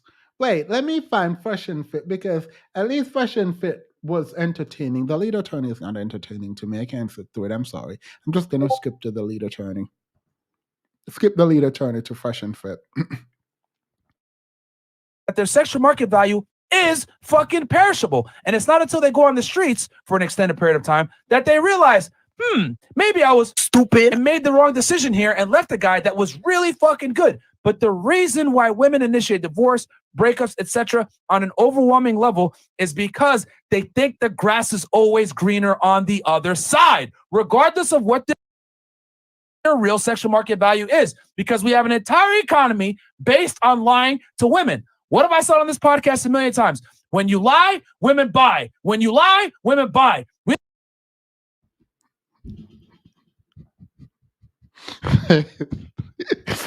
This is gonna give me a headache, isn't it?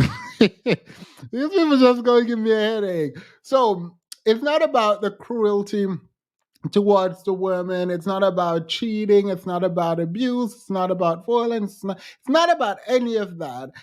She knows that their sexual marketplace value is inflated and people are lying to them. That's why women are getting divorced. So you think women are leaving happy marriages?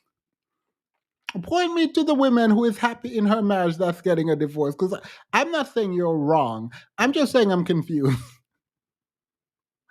I'm saying I'm confused because this is not it. Thank you, Vitamin. Curry Up and Eat says, reading math, stats, sociology, economics, now analogy, they're failing every subject. Okay, we still have recess. They will fail that too. They don't play well with others, so they will definitely fail that. Like, I wish these men would just release a mixtape and leave us alone. The miseducation of the schmans. Right? I see what you did there, by the way, with Lauryn Hill, because period. But yeah, no, I don't understand it. All the lies in his pamphlet, but bandits still buy it. Right? Jalen, welcome to the membership. Thank you so much. I appreciate you. Giggles have been a member for a month. Thank you for being a member. All right. We don't tell women the truth because it's not productive from an economic standpoint to tell them the truth. With men, you must tell them the truth because their reality is directly influenced by their inadequacies or their adequacies. If you're a loser as a guy, guess what? Bitches don't want to smash you. No one wants to hang around with you. People make fun of you. You get negative reinforcement for your failures. With women, however, if you're fat, you're annoying, you're crass, you're told you're a princess and you deserve the world regardless. Why? Because women can't handle the truth very well. That's why we say, love your curves and you're special regardless of the woman's performance. But with men, we don't have this shit because men must be told the truth. This is why it's harder to sell to men, okay? You could put the fucking wool over their eyes if they're... Oh, hear me out. Alternative hypotheses. The advertisers starting in the 1950s realized that the people watching TV at home, by and large, were women because men were outside working. So advertisers tended to advertise to women. The idea that women are being fed a lie that they're beautiful just the way they are kind of is ridiculous because, step back. He also points out in his book that women go on social media and feel like they are the best thing in the world because of all the validation they get on social media. I'm not going to pull up a study because you can just Google this and it will come up. One of the first 3 studies will be one of these.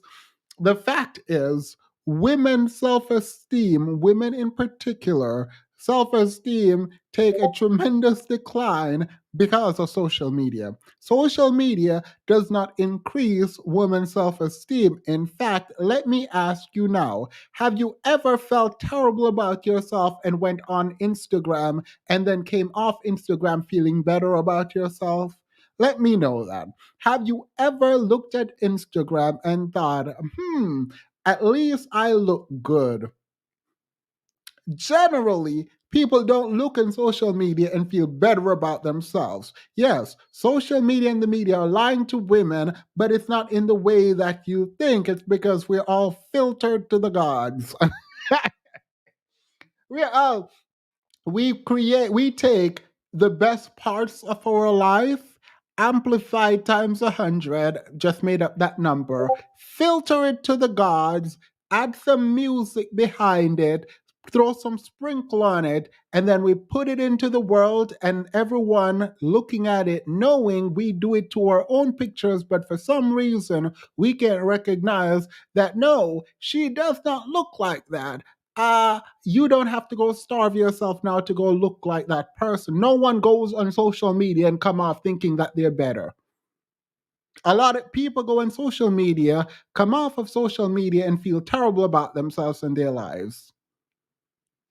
Women in particular. The same man that convinced himself there's another man who just don't like them anymore. When I think about just how horrible the message is, I am also annoyed by the fact that it's not predicated on truth. That's my biggest problem. Female, but not a male. Thank you. Okay? But again, all of this plays into the situation, guys, why we have a divorce. Also, let me underscore this. One of the biggest lies told to men is that women don't care about how you look. All you need is money. And men are visual, but somehow women are not. So stop lying. Y'all be pumping these men up to go up there and get dragged. Pumping these men up to go up there and get dragged.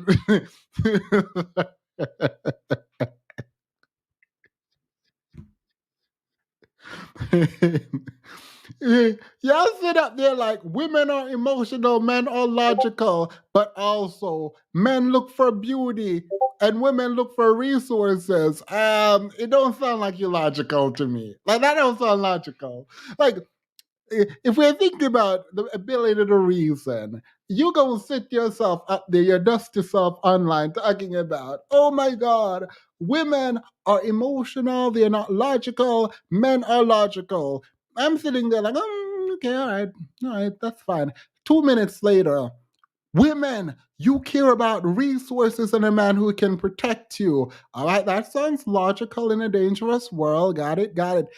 Man, we care about beauty, the thing that diminishes over time, physical beauty. That's the thing you care. But you're the logical one. You're the the driving force behind human interaction. In his book, puts men as idiots in my mind and women as sensible. You're not going to convince me otherwise. And no, I'm not here to try to convince anyone anything. If you believe that's logical, then continue to believe that's logical, because that don't make no sense. Sitting up there talking about talking about men are logical, meanwhile you're looking for the thing that is absolutely going to diminish over time. What, you're just going to keep finding younger and younger and younger as you get older and older and older, and you also don't realize women care about how you look. I promise you, at 55, looking at like you are 55, if you're dating a 21-year-old girl, I promise you she's not with you because she loves you for you. That's all I'm saying. Girl, I can't believe he wrote that book, girl. I literally can't believe he sat there and wrote that book. Just a mess. I can't believe men are still taking advice from him after several pics circulated on the internet, him hugging up with a white man. He's obviously not living in his truth. Look, I'm going to leave that all alone. I'm going to leave that all alone. Thank you, by the way. Myron's problem is he wants to be the baddie in the relationship, but also wants to be in control. Yeah, I mean, in his book, again, he says that men are the prize, but then ultimately describes how women are the prize. He says men can impregnate a bunch of women where only a woman can only have child once, blah, blah, blah. And if you look at this in economic terms, that wish is like all around and ever present, is usually not valued highly. And he usually likes to talk in economic terms. It's very strange to me that the thing in abundance is the thing you think is the most cherished. The thing you need the least. All right, I'm done. This is not my take, by the way. I'm just using his framework. It don't make no sense. You literally say men go to war and a bunch of men can die off, essentially, in his book, and women are kept safe. And you think you are the prize. Like, you think, based on your system of how you evaluate who is the prize, you think based on that system that puts you at risk because they want to take care of the women, you think you're the prize in such system. I don't think you understand what's happening. Also, being the prize is dehumanizing. I don't know why anyone wants to be anything, but it's particularly interesting that men are fighting out here saying they're the prize, and yet coming over to my page talking about I'm a fruitcake girl, period.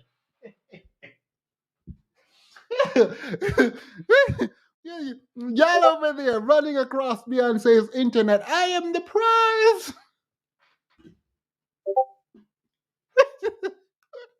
I wish this man barely graduate law school, haven't even passed the bar yet, talking about he's the prize because he has a degree, he is on his way to success, don't really have it yet, he's tall and he's straight.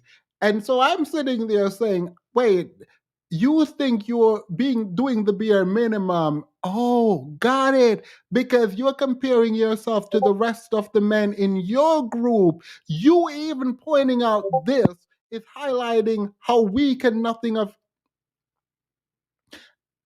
You're pointing out something about the other men. You're weaponizing their mediocrity.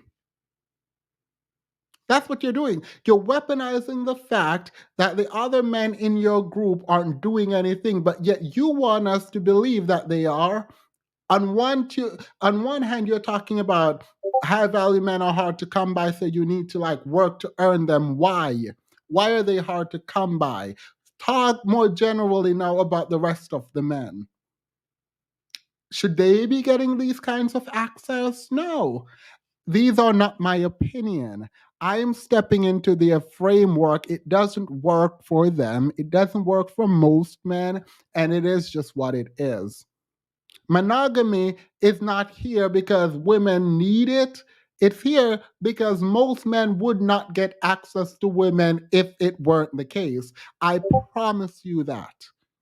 If men were allowed to have harems of women based on what they can provide, a lot of men would not get to carry on their DNA. It just wouldn't happen. Monogamy helps men as much as it helps women. In fact, I would argue it helps men more than it helps women. But no, y'all gonna sit up there and listen to Fresh and Fit tell y'all that women are naturally hypergamous, and how the top one should cheat, blah, blah, blah. If women accept this, they all run to the rich men who can provide for them, and a lot of y'all will never get access to a woman. Oh, do that then. Got it. Just dumb. Like, I feel like the IQ must be... I'm gonna leave that alone. Also, IQ, right? At the top, there's a ton of men. At the bottom, there's a ton of men. In the middle, there is a ton of women. Women make up the majority of people in the middle. So on average, women are smarter than men by whatever metric you want to put forward. What are y'all talking about this logical and women are emotional? Where did y'all get this from? I thought red pill meant that you are now awake to reality. You are not. You're not predicating anything at all in any research. I know that because your book is filled with sites that do not work, an Amazon link that have nothing to do with the statement that you are saying that it's purporting. I go to these research pages and they're saying the absolute opposite of what you put forward. What are y'all doing over in the Manosphere? This makes absolutely no sense.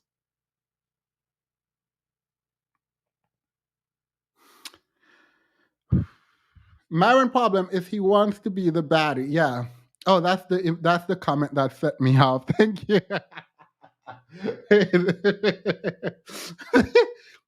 Just over there, all of them just writing grimoires, because this is not a book. Y'all just out there casting spells at this point. Myron's Caribbean knows we care about looks. Wait, I don't think Myron is Caribbean. I think Fresh is the Caribbean one. Look, I don't know them differently. I have not invested enough mental space to try to remember who is whom. Myron can get professional help for his here, but not his book. He said he a baddie, he get what he want. Economy, why we have a breakup economy, why we prop up women to tell them that they're special, why we say stupid shit like girls run the world. Who runs the world? Girls. Right? We say all this stupid shit to women because when you lie, women buy. And I'm telling y'all, you guys don't understand this, but this has a effect on the female psyche to an extent where they literally think that they are better than you, they deserve more than you, and the grass is always greener on the other side. Today's economy, today's society makes women think that they're special and better than the average man. This is why average women don't think that they deserve an average man. They think they deserve an above average man, even though they are average themselves. That's why you have more men being lonely than ever before. We have marriage rates plummeting. We have FYI, people tend to marry people who are similarly situated. They are lying. That is it. That is all. I think he thinks the Miami club scene is every woman. I honestly believe he believes that. He's banking on the fact that they are dumb. I mean, I would bank on that fact too. If I were him, I would bank on that fact. The reason I would bank on that fact is what he's preaching over there is absolutely useless.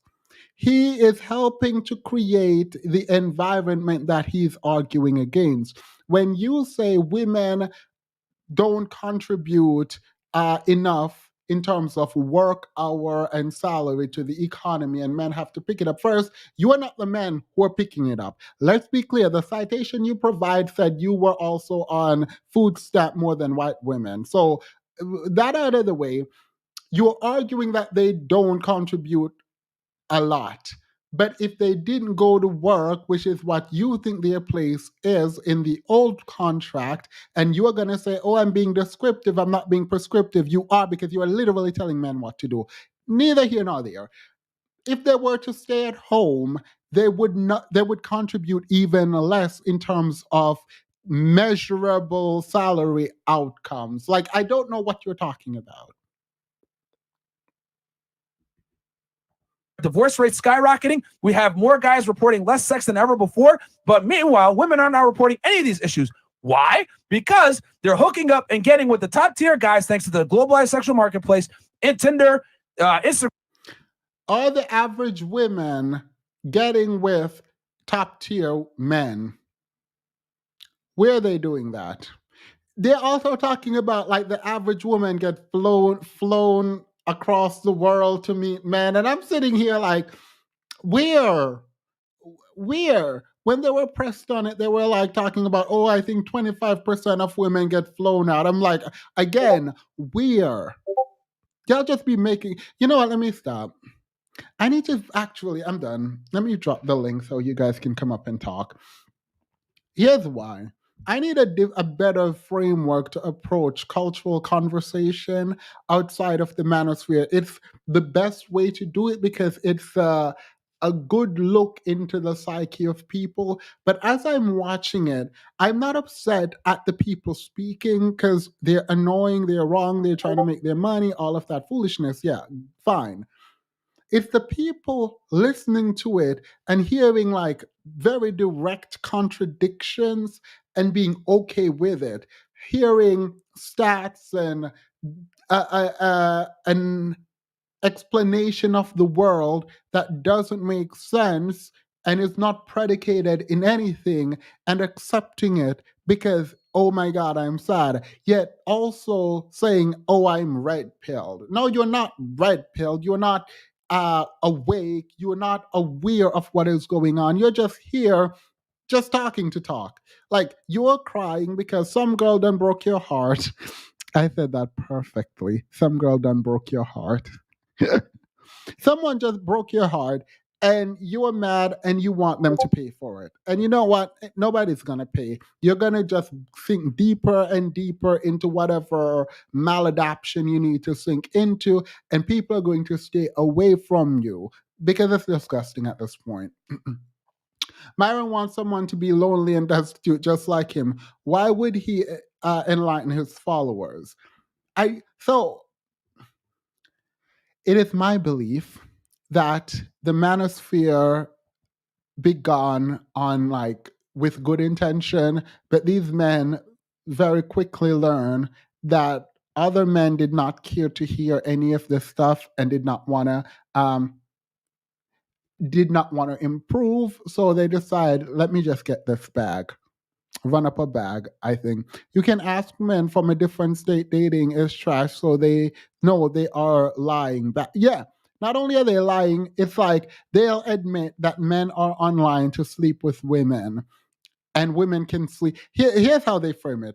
Men are online to sleep with women, and women can sleep with any man they want because so many of them are trying to get them. The reality is women don't want to be sleeping with these men.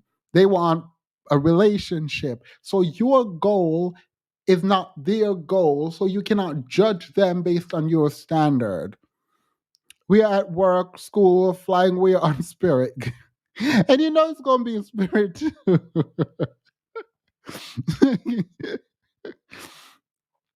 They mad because they want to be flued out. Yeah, I think even if not in like a gay way, I think they're actually upset that women have a kind of access that they want, and they don't know how to say that. Hey, DJ. Hey, can you hear me? Yes, how are you? I'm good. How are you? Doing well. You have a minute. Go ahead. It probably won't even take that. There was one thing you said that really stood out to me when he was talking about how the average woman feels like she's too good for the average man. What if there is some truth to that? Because I'm just thinking about how the fact that like degeneracy as it relates to one's character and in a relationship, like aren't the men more likely to be trash? Like don't they justify very toxic behavior? What if the average woman really is better than the average man? What if we have a different definition of what average is for us? What if that looks differently? Yeah, I mean, I don't know how he defines average. I'm assuming height, looks, and income. Um, I wouldn't go as far because what I understand is that people tend to date and be with people that are similarly situated. It's very rare that there is like uh, socioeconomic matching that are drastically different. And only in the Black community is the education level drastically different as a general matter in terms of peering. That is a good point. Okay. Honestly, that was my only question. I just wanted to hear what you have to say. I'll drop off. No, thank you. I appreciate that. No problem. Have a good one. The Rock Girl. Oh, I missed you. I wish I had called you up because I definitely did a bunch of readings. How are you? I'm fine. How are you, Themis? Doing well. So, on top of the conversation you just had with the young lady, I believe that the real issue is that he believes that women and girl have too high a level of self-esteem. And the world has progressed to the point where we are affirmed in many spaces where we were not. And so, because of that, more of us are understanding our worth and value and developing boundaries, standards, expectations, and they don't like that. This is why they want to try to claw us back to a time when we, and especially as Black women, had zero rights, zero mobility, and were really forced to take the abuse that we have been running away from. I think ultimately that is what he's angry about. Yeah. The statement, the reason why I did the PowerPoint thing on his chapter, that statement, if I can pull it up, let me show this to you again. Because as you're explaining why he's mad, I remember the statement he made, and I think this is applying to him and men. When accustomed to privilege, equality feels like oppression. Yes. That's applying to him, and the adoption, not here but throughout the book, of feminist rhetoric, it annoys me to no end because I do actually like feminist literature. And so reading it and seeing him co-opting feminist language is ridiculous to me because he thinks he's a victim, and by God, he's a victim in his mind. Well, but you have to expect this when none of these males have an original thought. They're literally just parroting other talking points, many of them white supremacists and patriarchal talking points. So I was not shocked by any of that, with the first part of the show and the fact that, okay, I'm in school, I'm doing the bad thing as a Black woman with furthering my education, getting a higher level accounting degree. To have sources that you don't list out, yes, you'll have links, but there is the APA and how you're supposed to do all of that. There is no format at all. So it was just like, wow, it's like this is even lower than remedial. But anyway, I just wanted to tell you that I appreciate you, love the chat. Thank you for doing these things. Our younger generations really need to see the truth and to see the effery for what it is. And I Yeah. appreciate that you do that on your platform. Thank you. I appreciate you. Please, anytime I have something to read again, I'll need to look in the chat to see if you're here. That'll be great. I have 2 weeks left of my spring semester, so I'll have a regular life again for a while. All right. Awesome. Thank you. Thanks, Stevens. Have a great night. You too. Bye. Bye. Z, your minute. Hi, Themis. Hey, how are you? I'm good. How are you? Doing well. Okay, so I wanted to come to you with some knowledge. I'm sure you've heard of the High Power podcast. She's doing another live tonight for Fresh and Fit at 10 o'clock, if that was something you're interested in. I know you said What that do you mean for Fresh and Fit? she went to Fresh and Fit and she debated them. And so she takes the debate and she goes back to her channel and is their talking points. And one of the analyses that she came to was that men are not natural protectors and providers.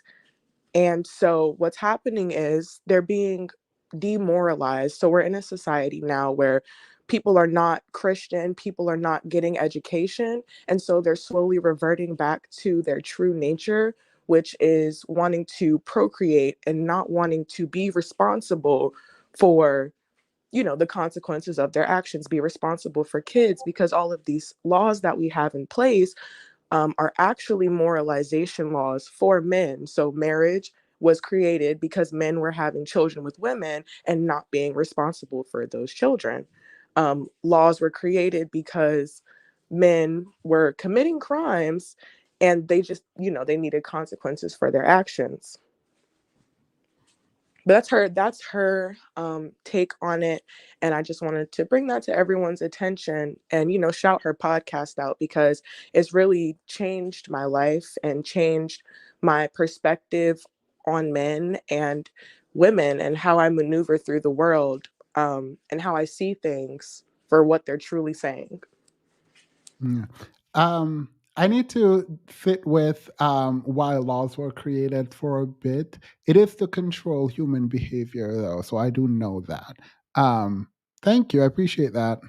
Oh, yeah, of course. And also, just a quick little slide in. She has research. So every time she makes a point, she pulls up research to back up what she's saying. And I would really love if you guys could debate because you guys have such intellectual minds and I love the way you debate. And that's why I wanted to bring it over because that would be an amazing conversation. Wait, why does she disagree? What does she and I disagree on? I don't necessarily think that you guys disagree. I just feel like you guys have a lot of knowledge and information that you could share with each other to enlighten both of your subscribers, followers. All right, I will definitely look into this. Thank you. Okay, have a good day. Thank you. You too. I appreciate that. Bye. Mocha Mommy, wait, before you go, I wrote papers in middle school better than that.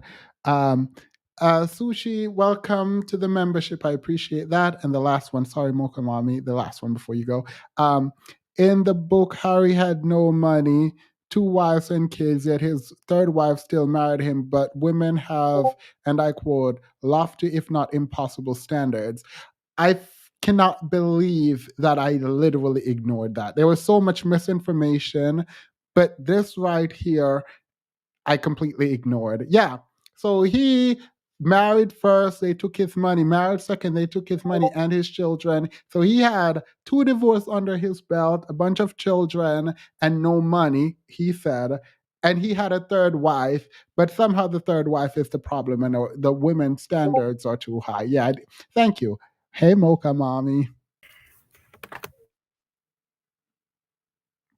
You're muted.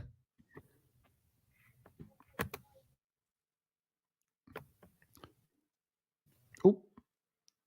Uh-oh. Hello. Yeah, there you go. Yeah. Can you hear me now? Oh, I'm sorry. Yeah, no, you're fine. You're doing a great job with your podcast. Thank you. I appreciate that. I appreciate that. Thank you. But I just kind of wanted to talk about both Tory Lanez and Myron, whatever his name is. I'm sorry, I don't know his name, but just as like as a parent of a young adult, right?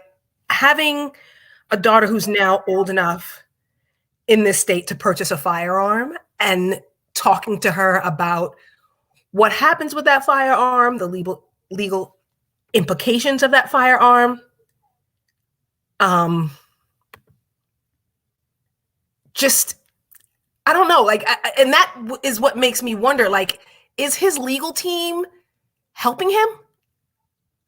Who, Tory Lanez? Yeah, I mean, like, you know what I mean? Because I understand, like, as a lay person and then legally and you know, and trying to explain this, does he understand, like, because I feel as if there's a lot of people who cape for Tory Lanez. One group that didn't was license holders.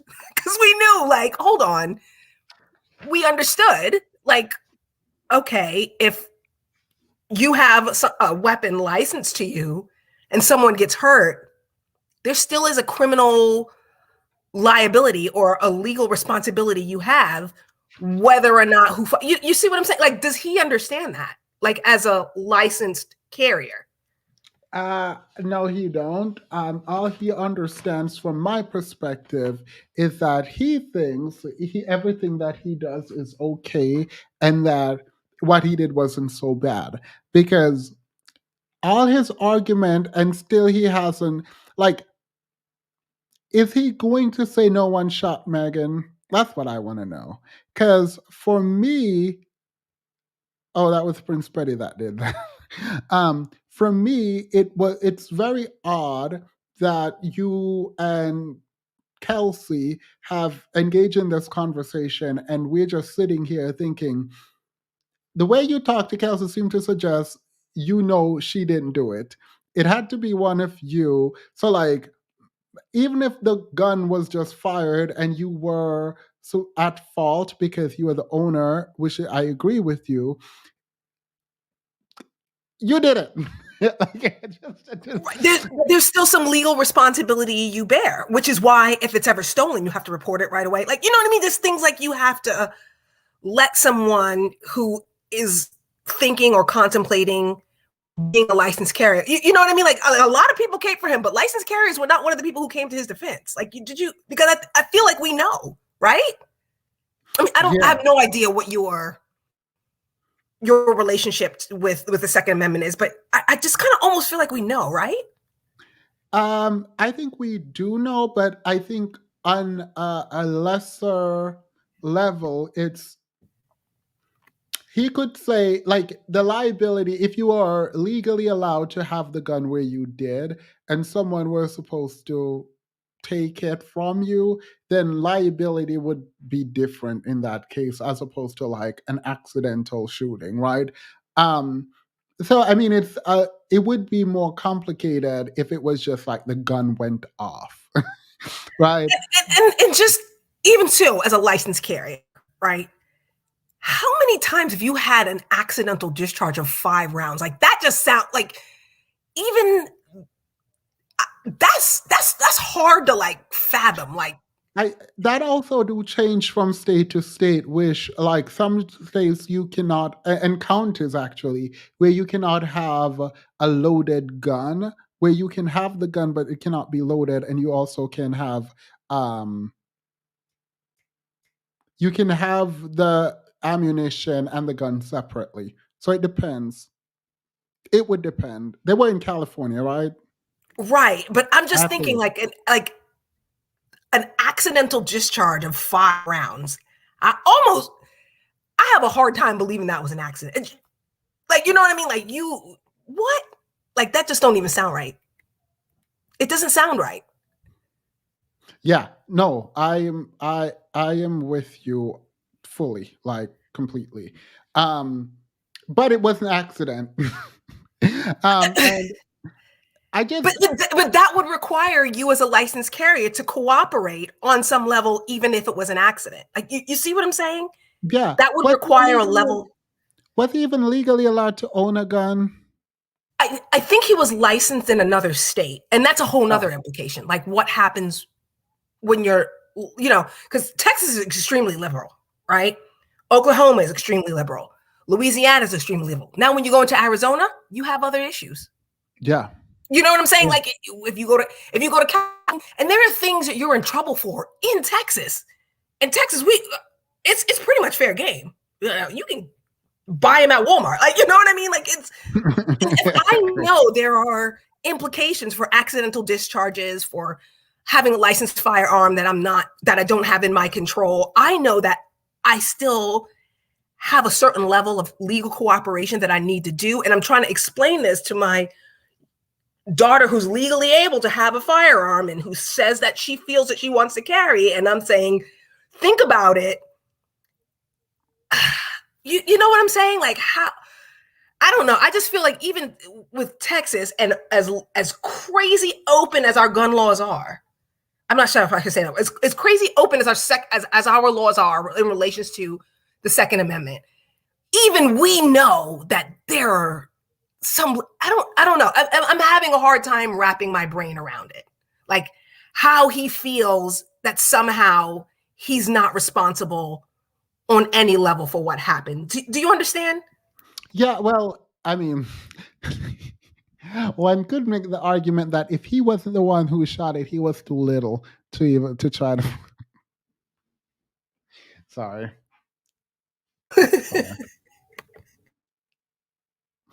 I mean, technically, it would like if someone were to like accost him and like take it from him and then use it, then no. I mean, I could think of situations in which like liability would still fall on his shoulder. I don't know as a general matter because I would have to look into the code in California specifically. In Georgia, you'd be fine. I don't know for Texas either, but it does change from state to state, and even more local than state. So it would depend. But my problem with the case has nothing to do with the ownership of the gun, and more to do with the fact that he really out here playing in our faces. Well, thank you for like clearing that up because I'm still. It's still beyond me, like how you could just have the audacity, like you shouldn't have known your responsibilities, and it's clearly he must not have. But thank you for having me up. I appreciate that. Thank you for coming up. There are two more people behind the scenes. I will add you both in a moment after I read the super chat. Hey, Crystalline. Hey, Prince Betty. Hey. How are you? How you come at the end of the show? In the middle, I was sorry. At 7 o'clock, I was like, is she here? Is she here? I even pushed it. The last thing I talked about was Crowder. Oh my God. Everything I'm so sorry. waiting. No, but it's fine. No. It was like some drama it was like some neighborhood, Real Housewives of Temecula drama going on in the back scene. So, that kind of stuff happens in the wineries, which is where I was. And so I don't want to talk about it, but I apologize for being late. Oh, no, you're fine. You look beautiful as always. Welcome. Let me read some of these super chats and then I'll add some more people in this talk. So while men go through delinquency in their teenage years and is expected to out it and mature, get out of it and mature, I think that society used pregnancy and children as a thing that anchors girl or women to society. That's an interesting take. I think men weaponize ignorance and boys will be boys, and that kind of conversation is always centered around, oh, we need to help. And I think they know what they're doing now, and no. Like, he was a miniature manuscript. Rest in prison. Not rest in prison. For RIP. All right, the last one. 2 accidental discharge after that, no gun for you, right? I think that's a law. I don't know where. Let me add, because I think you want to talk about the Crowder, right? I do. Can you hear me though? Yeah, perfectly. Okay. I just plugged the microphone. Does it sound clear? Very. Oh, it good. is perfect. Let me add, the other 2 people will have a minute, and then we can go into the after show and talk about it. because yeah, give me 2 seconds. Avocado, go ahead. Can everyone hear me? Yep. Oh, yeah. So I'm just here mostly to like preach to the choir, I guess. I'm pretty much in lockstep with everything that's been said here. One thing that I think should be kind of put at the forefront of our framing of these, this manosphere thing is I see a lot of this stuff as a reaction to basically women's entry into the workforce. And I think the logical conclusion of what a lot of these men are advocating for is basically taking women out of the workforce. Like this, I think that would be what would have to happen in order for to reverse some of these trends that they see as pernicious or promoting promiscuity or whatever. I think what's essentially happening is that women's entry into the workforce denaturalizes women's work and kind of I guess erodes the illusion that the burden of child rearing and social reproduction at large should be placed solely on women, just on the basis of their, let's say, natural dispositions or their biochemical makeup. So I hope that was a little bit coherent, but I think Actually, not at all. Oh, I have no clue what was just happening. So I thought you it was do- just me. Wait, you think it feels like you're suggesting removing women from the workforce? that's not what I'm saying. I'm saying that women have entered the workforce, and with that entry, with that entry into the workforce comes certain legal rights, right? So in order for the, I guess, regime of wage labor that we live under, in order for that to even be coherent, in order for workers' exploitation to not be a thing that runs rampant, the worker necessarily has to be granted some sort of legal rights in order to dispute whatever ethical violations that are going on in the workplace. So when these men, when what they're essentially advocating for is taking women out of the workforce, the natural concomitant of that is going to be taking away their right to legal representation. So yeah, what the manosphere stuff really is kind of like a quasi-fascist vision of like returning to the days of the post-war 50s American prosperity, where and this is an illusion, of course, right? This idea that we had nuclear families and men were always the breadwinners, and women were just like these natural caretakers that were happy being with the home. And of course we all know that this is something that, to the extent that it was a reality for a brief point of time, it wasn't a reality for non-white women. Black women have been working alongside Black men, for since the days of chattel slavery, even before that, really. So it's crazy to see like Black men spout all these talking points, because that this is essentially white supremacist conservative rhetoric. This is why the Black conservatives have this idea in their head that the Black family in the 50s was like great, and like everybody was in these nuclear families and men were the breadwinners and stuff. And, that there was no criminal pathology, and then the feminists came, and then deindustrialization happened, and then took away all the jobs that went offshore, and Black pathology just went rampant. Yeah, I mean, they have no progressive vision, basically, for actually, I guess, yeah, I guess, let's say, ameliorating the conditions of male workers without it being at the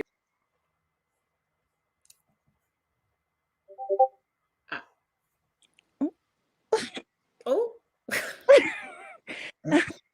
Um, Is he reading from the pamphlet Creating Myron? I don't know. Ask him when he comes back. oh. Hey, famous. Hey, how are you? I'm good. I'm not gonna take too much of your time.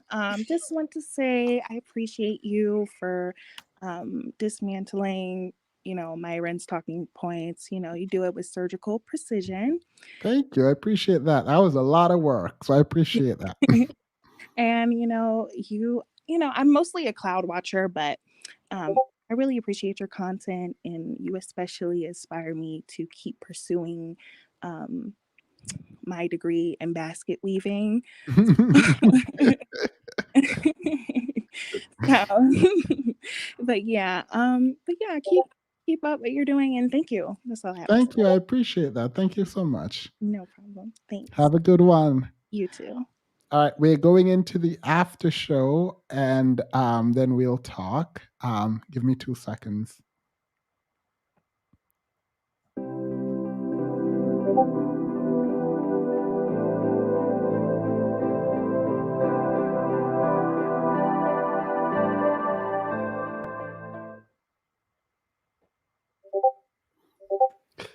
People are in my Discord dragging me right now.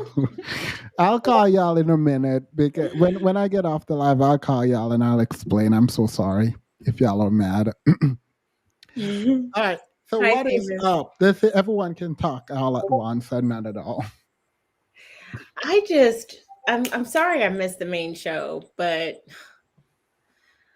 the whole Steven Crowder thing just brought so much to the surface about the manosphere, and you know that red pill started obviously with this disenfranchised white men, and black men wanted to kind of tag along, then realized that those guys were kind of racist, so they decided to kind of spin off and do their own thing. But when Steven Crowder, and I've heard his name before, but didn't really understand that he was as impactful as he was. Watching him interact with his wife in 2021 in that Ring doorbell video was so triggering for me. Like, it was so triggering for me because I can relate. Like, my first daughter's father was like that. I would have to do checkpoints throughout the house to make sure everything was the way that he liked it, or he wouldn't speak to me.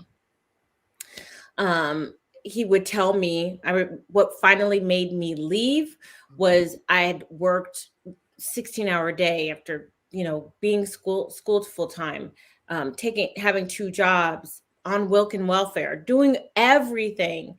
I come home from working a long ass day, and he says, "We don't have any dish soap." And I said, "Well, you can use the laundry soap, or there's some hand soap in the bathroom. You can use that until I can go to the store in the morning." You know what he said to me? "I wish you would stop cutting corners and just do your job." And so I did go into my car, and I was on my way to the store. And while I was on my way to the store, I slapped myself virtually. I said, "What are you doing?" The fact that he would let you go, the fact that he has been here all day with a car, with the capability of getting fucking dish soap himself. He wanted to wait for me because he thought it was my job, and we weren't even married.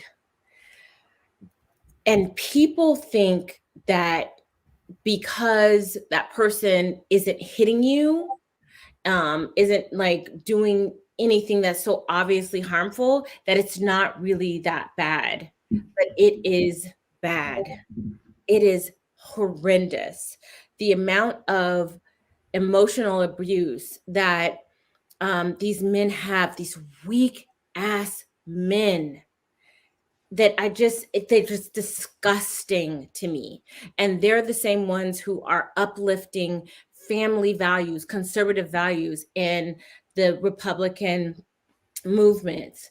And this is what a lot of them believe the dynamics between male and female relationships should be.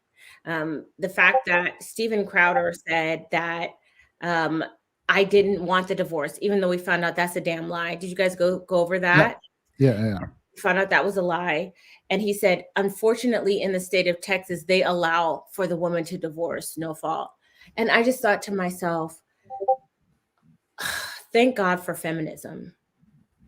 Because this guy at 35 years old, who was born in the freaking 80s, could form his mouth to bemoan the fact that Texas allows for women to leave abusive husbands is beyond me.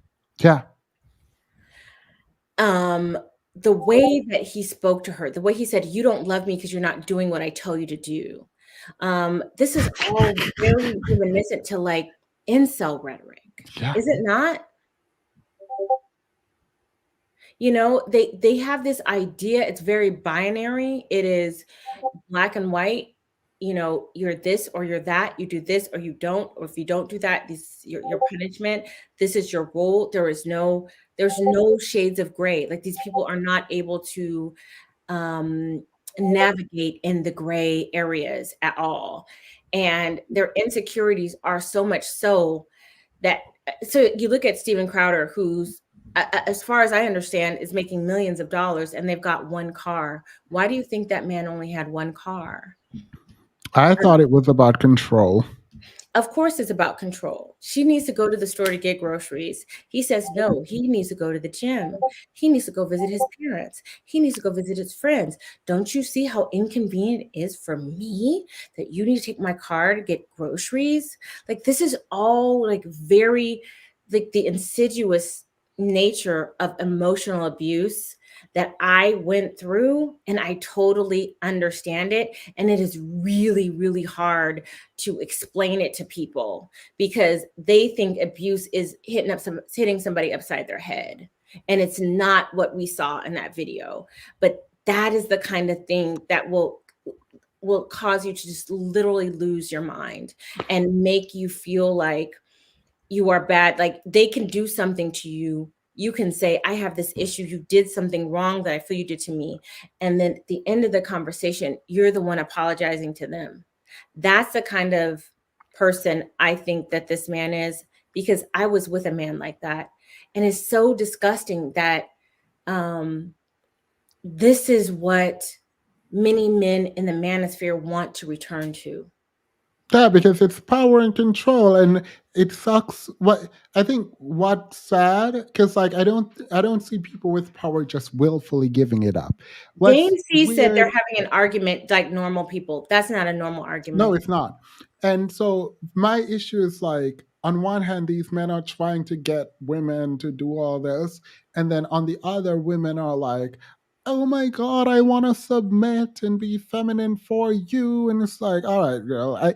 I honestly, it like breaks my heart to see, but I don't want to be like the one people like think they're pushing an agenda. So I like to each their own, but it sucks. It sucks because I think a lot of women are like, I just want to be married and blah, blah, blah. Meanwhile, these I men would are take like, the cats all freaking day. Give me the cats. And let them eat my dead body. I would take that over this. Yeah. And I think that some men like him think that women would rather take that over the cats, but I'm sorry, I would take the cats. Yeah. And they can eat me after I die. I think women have been socialized to not feel complete without a man. Like I know a lot of women get celebrated when they're married, but not as much when they achieve success on their own in school and business. And it's sad because like we reaffirm continuously like you need a man, and in reality, even Myron in his book, for as degenerate as it is, he concludes that women do not need men. Like he says it verbatim. You don't Mhm. need a man, you want one. Right. And they want to lord that over. Every time I'm on Clubhouse or I'm on YouTube, it's like the dangling carrot, right? Are you married? You don't get to speak unless you were picked, unless somebody thought you were special enough to be married, as if that's the end all and be all. And listen, I'm marriage minded. I enjoy being married. I do. But I would never sacrifice myself to be married to a person like that. And I think it was a really good example of just the how harmful that extremely toxic conservative ideals of what your wifely duties are. Your wife is 8 months pregnant with your twins, and you're blowing cigar smoke in her face, and you're telling her that she needs to give the dog the medicine. What the fuck is wrong with your hands? She needs to go to the grocery store. What's wrong with you? She's 8 months pregnant with your twin daughters. And then to find out that man had elective surgery because he's got a weird caved in chest. That woman had to give birth to their twins by herself. He has I come didn't know to the that public part. square as a victim to saying that he did not want the divorce. Yet we find out that he bought a condo while they were still married and saw a divorce attorney. So he feels like he's the only one should have the power and decision to leave the relationship. And there are so many men in the manosphere, whether it's the Black manosphere, whether it's the manosphere as a whole or the red pill community, that really yearn for the days in which this was a thing. And it makes me more and more say, this idea of demonizing the term feminist, it makes me say more. Like the idea that, it's an accusation. They say, like, are you a feminist, as if it is an accusation. And then you see a man like Steven Crowder, and you're just like, hell yes, I'm a feminist. Because would you want to, I'm going to ask every single woman, would you want to be able to go back to that, where a man could talk to you like that, where a man can put your children in danger, where he can blow smoke in your face when you're 8 months pregnant, who can control where you go because he won't let you use the car. It tells you what your wifely duties are, that you need to be nice to him, that he can, when he's done with you, he can go buy a condo and see a divorce attorney, but you better not do that. Is that what you want to go back to? Because that's what it was like before feminism. That's what it was like. Do you guys really want to go back to that? I'm not saying feminism is perfect. I'm not with the whole free bleeding and hairy armpits thing, but you better believe that the right to vote, own property, divorce a crazy man, call the police if he's raping, beating on me, hurting my children. When I've had enough, when Cut her off financially. That way, cut off financially, all of that allegedly. stuff. I think it's kind of, and I gotta own my stuff, that I didn't really stand up for it like I should have. And after seeing what I saw today and seeing, like, this is the idea of what they want to go back to. Yeah. And Like, would I want my daughter to experience this? Traditional Christian values. Would I want my absolutely daughter not. to do that? Absolutely not. The idea, right, like that, oh, she doesn't have anything, she can't buy her own car or whatever. I don't know her financial situation. But the reality that they only have one vehicle, that In the you're state of trying, Texas, mind yeah, you. right. You can't go anywhere without a car. It feels like this is all making sense about what these men want. Exactly. And the question is, are women going to give in? And Themis, can you drop the link? I am sorry, the panel is closed. I'll do it next time, probably Wednesday. I'm so sorry, Alexander. I apologize. There's one person in the back. Before we get back to us on the panel, let me say, Murder Magic Trick, you have a minute. Yeah. Hello. Okay. Sorry to interrupt. You can finish what you were saying. No, I was just reiterating what I already said, but I said what I said. Ah. So I'm glad I was able to get it out. So please go ahead. Yeah, I just wanted to come up and say that women, especially now, need to be careful about how they move and operate. I mean, it's always been that way, but definitely when a man doesn't care about how you get to and from places and it's supposed to be your husband, that definitely is a red flag. And you have every right to leave that relationship, especially in a state like Texas where human trafficking and people come up missing all the time. And there's like literally stories about women being almost snatched out of parking lots at Target and Walmart. And so you really do have to be careful. And I kind of missed the video because I didn't see it because I was at work, so I could hear it. But him saying, "Oh, you could take an Uber to the grocery store," is also dangerous because if she's pregnant and she gets into a car with some stranger, like they can take her anywhere and she can just never come back home. Yeah. And that's extremely dangerous. And then it's also, if she gets an Uber, that person knows that she's pregnant, knows that she's, vulnerable because they know where you live. And they can always like come back at a later date or just, like that's just extremely dangerous that he didn't, care about her in that regard. And any guy who doesn't care about your whereabouts when you're that vulnerable is definitely a red flag. And she had every right to leave that relationship because he did not love her. Yeah, he doesn't love her. He thinks she's a thing, a breeder, a broodmare. And he didn't even care about them kids. He wanted to get his chest expanded so he could look more manly. That's what he decided to do when How his you doing? daughters were being born.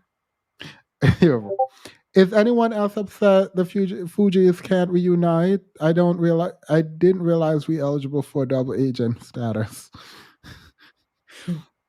So wait, is pink pill feminist? New topic. You know what? Honestly, here's my position on feminism. I'm wearing a sundress and it's cute and it's very cool. It's like 80 something degrees, but it keeps falling off my shoulders. I'm not sure why, because I do have broad shoulders. So I don't understand why it keeps falling out. I'm sorry. Am I a feminist? Here's what I will say. If being a feminist means that I support the women's right to vote, yes.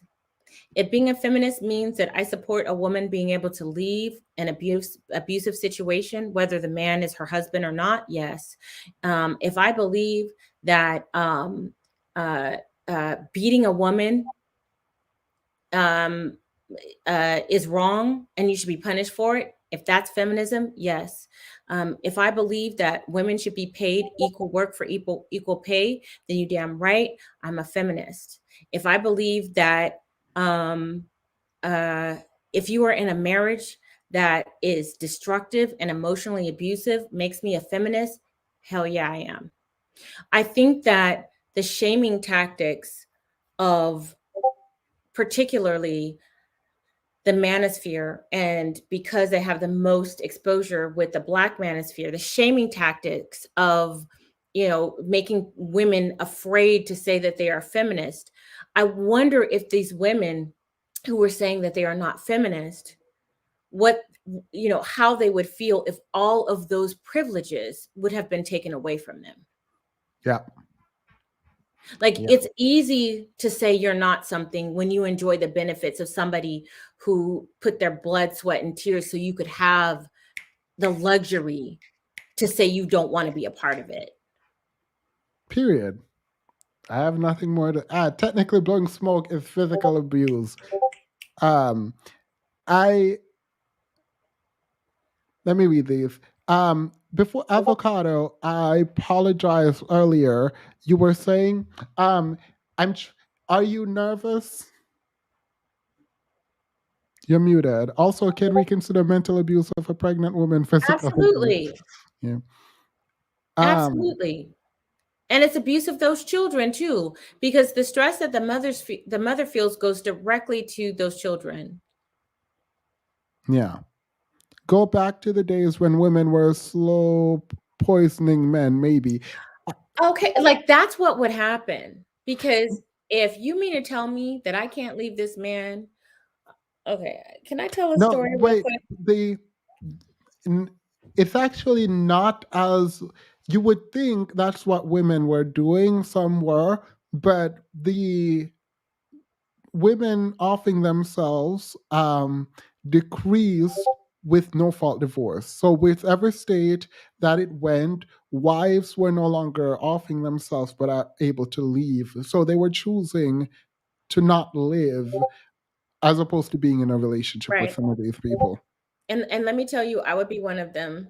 That if I had to be with somebody who treated me like that for the rest of my life, I'd rather die. I would. I really would. And I say that from somebody who was in that kind of relationship. That I would absolutely not want to live anymore if this was my fate. And I was basically a slave to this person who did not respect me, who would mind fuck me and abuse me and make it seem like it was my fault that he was behaving in this way, and there was no recompense, there was no way out. I would want to die. I Yeah. really would. They want submission, respect, with no regard in holding up their end of the bargain. They never want the responsibility of manhood. No. And it seems like the marriage vows only applies one way, in one direction. And thankfully, you can now leave. Wait, avocado. I'm going to remove you now, unless like you can speak. I was asking you if you're muted, by the way. Oh yeah. Well, I mean, I can leave because I think that was a pretty tough act to follow. No, it's fine. I just wanted to bring you back because I didn't know if you were able to communicate. And while I did not fully understand, I think you were saying the Manosphere wanted women to go back into the homes. And that's what they wanted, essentially. Yeah. But that was not what you were advocating. No, I'm not advocating for that at all. Gotcha. Yeah, I was just kind of describing their motives and kind of try to gesture towards some macro conditions that might set up the possibility for them to even consider saying stuff like that on the internet. But yeah, I wouldn't want to reduce things like abuse against women in the home to macro conditions, especially because oppression against women has just, maybe the longest standing, I guess, type of oppression that has existed in human society. So, which is just to say that, misogyny can accommodate, all types of ways of organizing society and material conditions.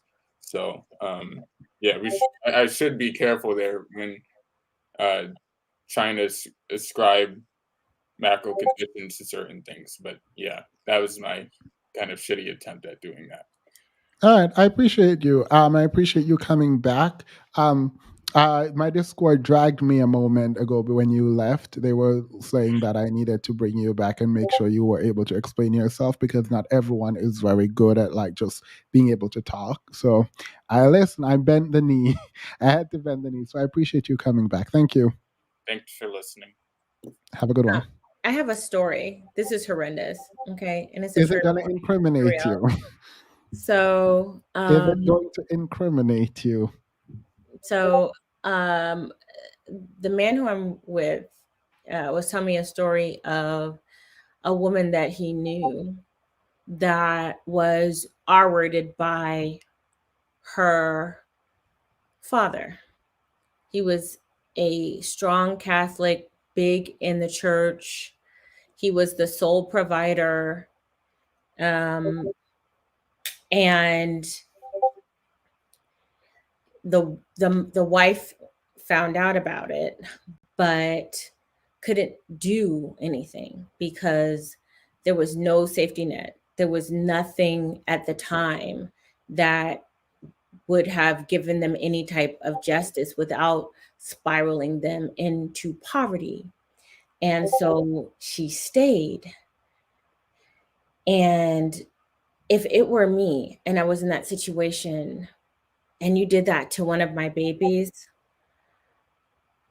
I would poison you. It's like somebody mentioned the poisoning. I think that's why there was a lot of poisonings that were going on, because the law literally gave you no recourse for evil men who would do this. They were like, a man's home is his castle, and we don't get involved in that. And there was really, nothing that they can do. The women had no skills.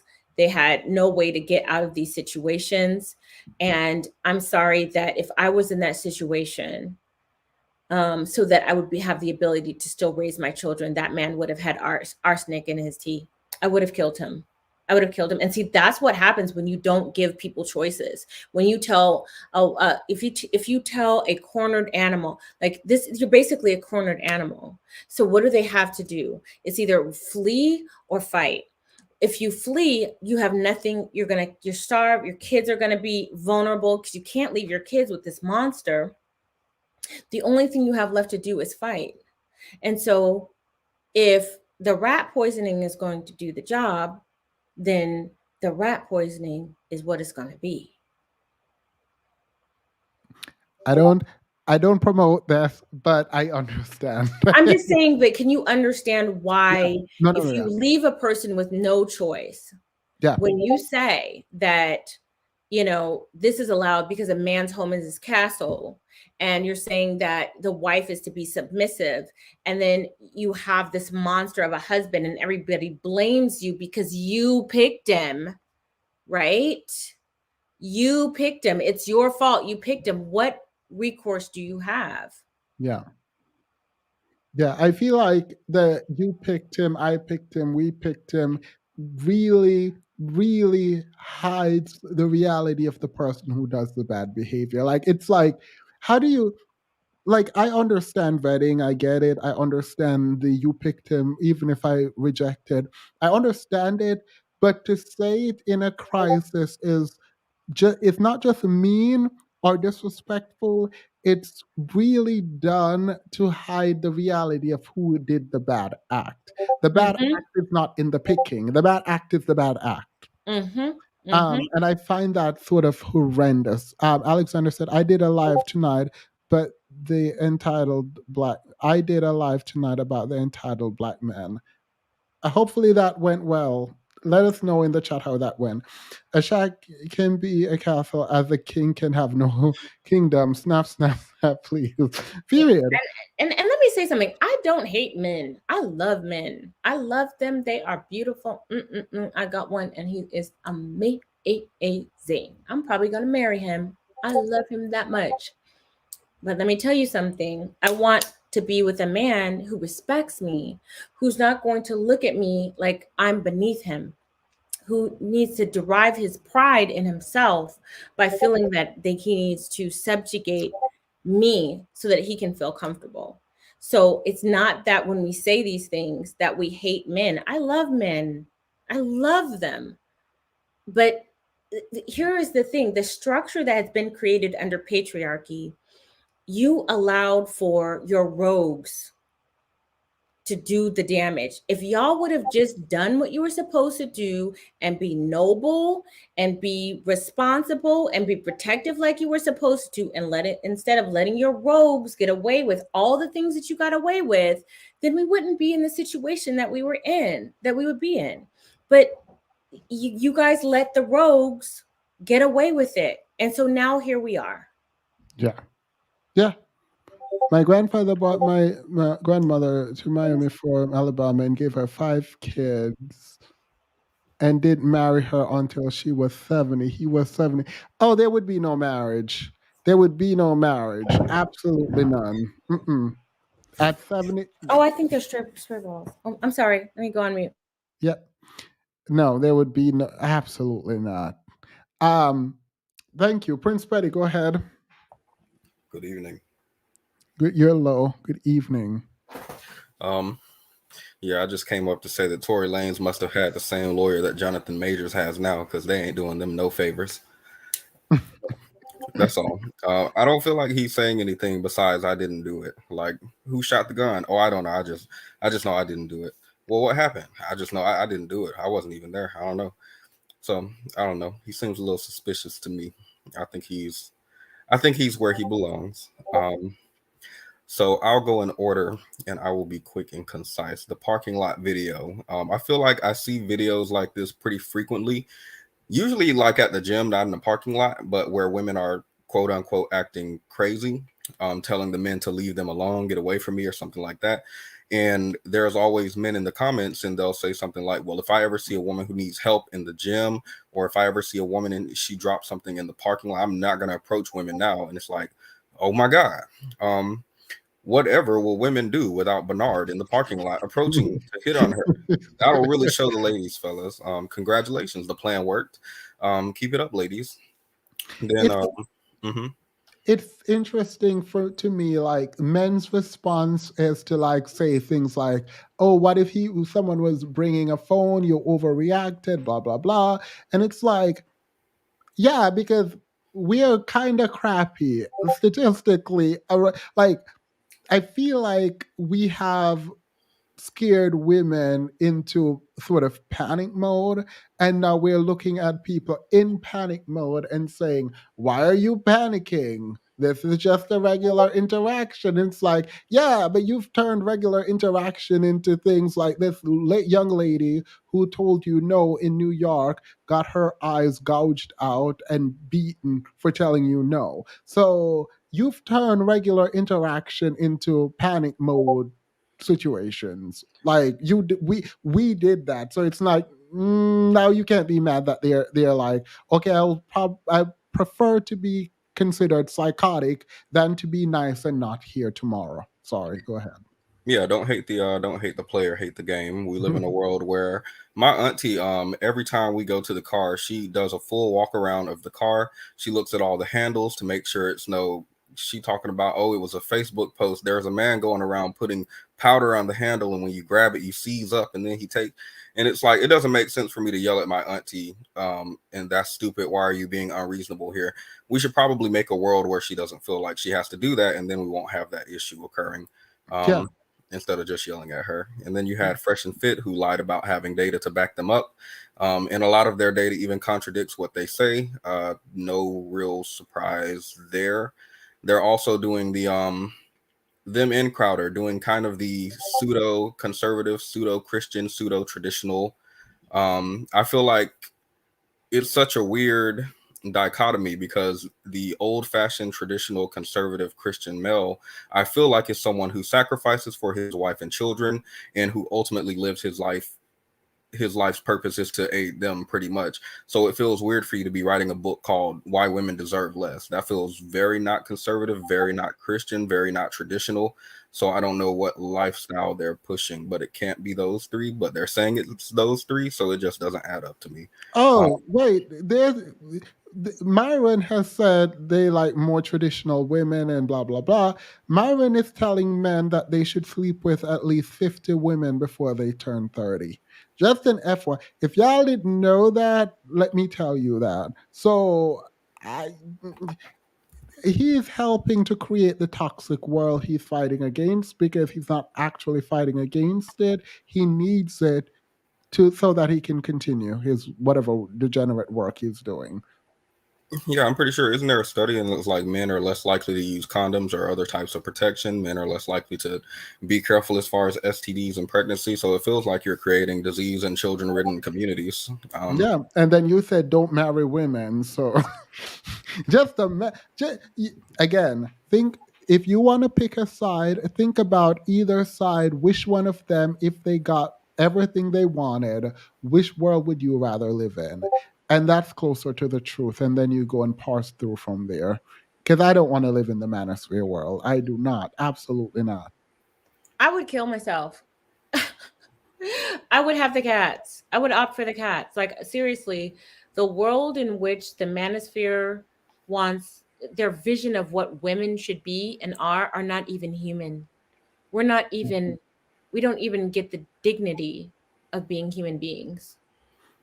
They There's say so much underlying contempt And every message has an underlying seething contempt, and it's exploitive, and it is not in good faith.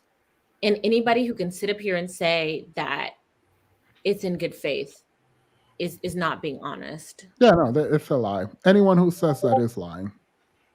Anyone after reading that book, I mean, I'm listening to them, but like, even if you're writing a book, one would think you would at least make sure that your research is solid.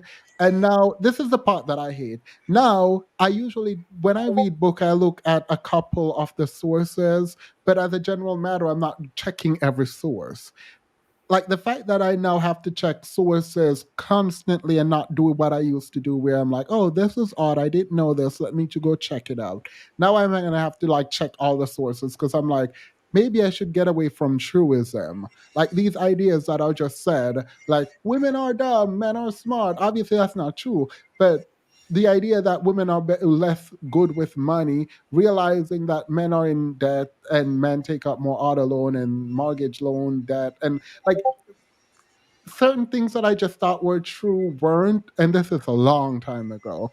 I'm just gonna stay away from truism, just as a general matter. When it comes to men versus women, she cleaned houses for a living time and never really worked. Found this looking for marriage, so thinking they got married in 30s. It was mid 70s. Nope. I went.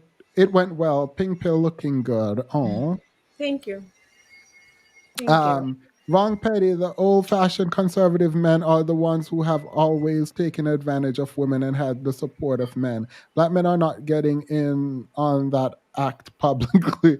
Yeah, I don't believe any group of women, by and large, had it so good at home.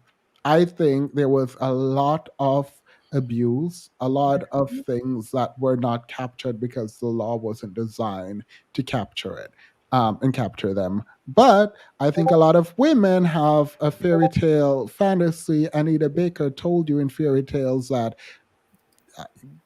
if you go with your eyes wide shut, you are going to run up against a wall and it's not going to be cute. So just be careful. I'm not against marriage. I'm actually very, very pro marriage. I'm pro love. I'm pro all of that. I'm just saying be careful. Yeah, especially when you're I like, listen, like the whole traditional conservative values. Listen, I'm an independent. I'm not I don't lean left or right. I really am in the middle. I'm moderate. Like I'd be considered a Democrat from like the 1960s and 70s, like when Democrats were those. But I can say for certain that this new crop of like young conservative men like Steven Crowder, and as far as my understanding is that he has a lot of incels that follow him. I believe that they have this really warped view of the dynamics of I mean, it's just like the 1950s. They have this really warped view. Do you know what I think should happen? You know, it would be great, Themis, if somebody would do a documentary of what the real 1950s and 60s looked like for women. Yeah. Wouldn't that would be a gift to our generation? Yeah. What's going to be a gift to future generation is when they look back on this manosphere stuff. Yeah. That's going to be a mess. Yeah, because it's all like their wrongdoing, their faulty thinking is going to be in the ether in perpetuity. It's going to be, it's there, it's out there, and you can't take it back. Yeah. I wanted to get to, I'm not going to do Steve Harvey and Chance the Rapper. I won't do it. Steve Harvey told men that they need to be able to provide and protect their family, and men went wild. Men just were crazy. Like, what? You don't know these modern women? We shouldn't be taking care of them. And I was like, all right, I don't know. If women don't see this by now that these men don't care, stop trying to, oh my God, I need to find a high value man. Become the high value you want, because it's not out there. Like, somebody in the chat, Themis, if you don't mind, asked if I have a skincare line. It is. I do have a skincare line. It's called Watered Body Care, and it's right there behind me. Shameless plug. I just thought I would, since you asked. So yeah, that's my skincare line. It's what I Okay. use. I I don't gave even you have the makeup on screen. right now. This is all I use. I gave you the full screen. I gave you the full screen to Yes. show them. So this is the line. So Watered Body Care is the first spa grade quality body care line specifically for women of color and also for mature skin. And it's once a week, absolutely fabulous. It's going to be in spas. It's going to be everywhere. We launch in June. You might want to check it out on IG at Watered Body Care. But yeah, it's all I use on my skin. I've been using it and testing it for 3 years. And yeah, this is my stuff.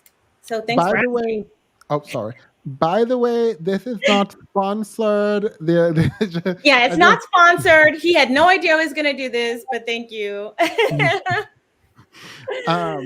So I appreciate that. I don't remember if you said you were gonna send me some a while Yes, ago or was I actually did send you some and it didn't get there, but you need to get it and I'm willing to send it again, but we just need to make sure that it gets there because you need to be one of my testimonies. Yeah. Because you would love this. I use it. There is no distinction in water body care from the body and the face. Everything in this you use for the face and the body, and this is what you look like.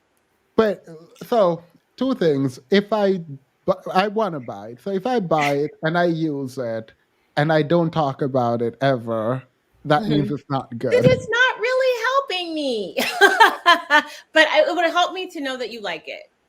Yeah. Any final words, Prince Betty? You say it's face and body. You can use it from the rooter to the tutor. From the rooter to the tutor. Yes.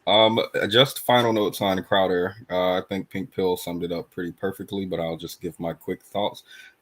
He is a millionaire degrading his wife over a car.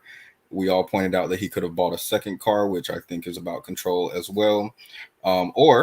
Or second car, $50,000, expensive, I understand. And this may sound ghetto to a millionaire, but Uber Eats, Instacart can bring you groceries with the added benefit of not having to berate your wife. So exactly, it does feel like he's essentially trapping her, especially when he was allegedly talking about immediately cutting off her access to his resources once he decided to split. And this is absolutely a good argument against being a housewife who relies solely on your husband.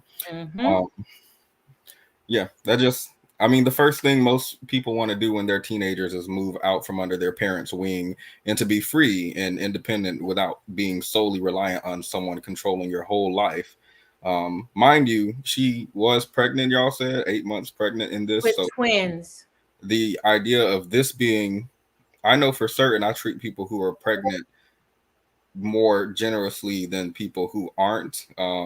So if this is the type of man he is now, I can't imagine what it's like when she's not carrying his children. So if he's willing to do that when she's pregnant with two human beings, there's no limits to what he's going to, and make no mistake, like people say, oh, it's just emotional, he's not hitting her, this and that. Understand that this escalates. I think it's really important. Let me just say really quickly, just for anybody who often finds themselves, you may find yourself confused in these types of situations where you are innocent and this person will try to make it seem like this is your fault, that their behaviors are your fault. And they will use the manipulation verbally and emotionally to control you. But once those things stop working, they're going to want to up the ante. And then it's going to be pushing into your personal space, making you feel unsafe, corner you, raising their hand like they're going to hit you. And it's only a matter of time. Like I truly believe that men are I would just hazard to say that most men who are emotionally abusive only stay emotionally abusive because they don't have to hit their partner, because they're able to get what they want without hitting them. Okay. But trust and believe it will escalate to that point. Yeah. And I believe studies show that. Is that not right? Yeah. Yep. That is how it escalates. be careful out in these streets. Someone said I made it go away. I mistakenly put it up, so I made it go away. We're asking about like my mom and stuff. I try to think of YouTube as not a business because it's more fun and freeing that way. So the one thing that I will sell at some future point is my book because I put Ooh, and I will buy it.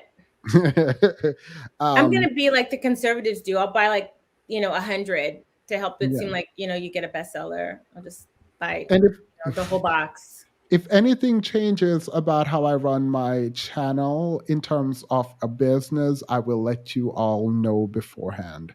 I won't just like show up and say, "Oh, I'm selling this, I'm selling that." Like people have been telling me to do like merch and stuff, and I don't know, it just becomes a lot, and I start thinking about like if my business mind turns on, it's not going to be a great ride for a lot of people. So I like to just have fun. Did you just shade all of us? Like, if y'all really know what I'm capable of from a business perspective, you are not gonna like this. Is that what you're trying to say? No, because like I would be thinking about contracts more broadly. I would think about sort of branding more broadly. It wouldn't be as loosey goosey as it is now. The only business aspect is to separate like personal asset from like a YouTube asset. That's the only sort of separation I want currently, and I have currently. But I think moving forward, if I'm supposed to lean into like a business model, which might have to happen because I do want to build out a bigger scholarship. The current scholarship for what was it, like $5,000 a year for HBCU is not good enough. So like from that perspective, I would build out, and then I would have to have my Cash App and things invested in there. But like I'm speaking to a bunch of people, and if it happens, I'll let you know beforehand. Well, and I want to be clear, Times. The reason why why I offered to pay is because I don't believe in just expecting people to just do me favors. I understand and respect your audience, and so it's something that, because I respect you, that it's something that I would offer. And if in the future you want to do something where you want to get contributions to go toward the scholarship, I'm right there. Oh, I know that. Yeah, I know I have people that I can call, particularly people public facing that I can call to help. So that's always good. But no, I saw your Instagram, I repost and all of that because I like it. Yeah, I see that you do that. I have never done a sponsorship on here. So I don't want anyone to think that. But yeah, no, if I do, you will know because legally I would have to disclose. Also, legally, I can't do certain things, and so I just decide not to engage. All right, totally fine. That's that on that. I appreciate you all so much.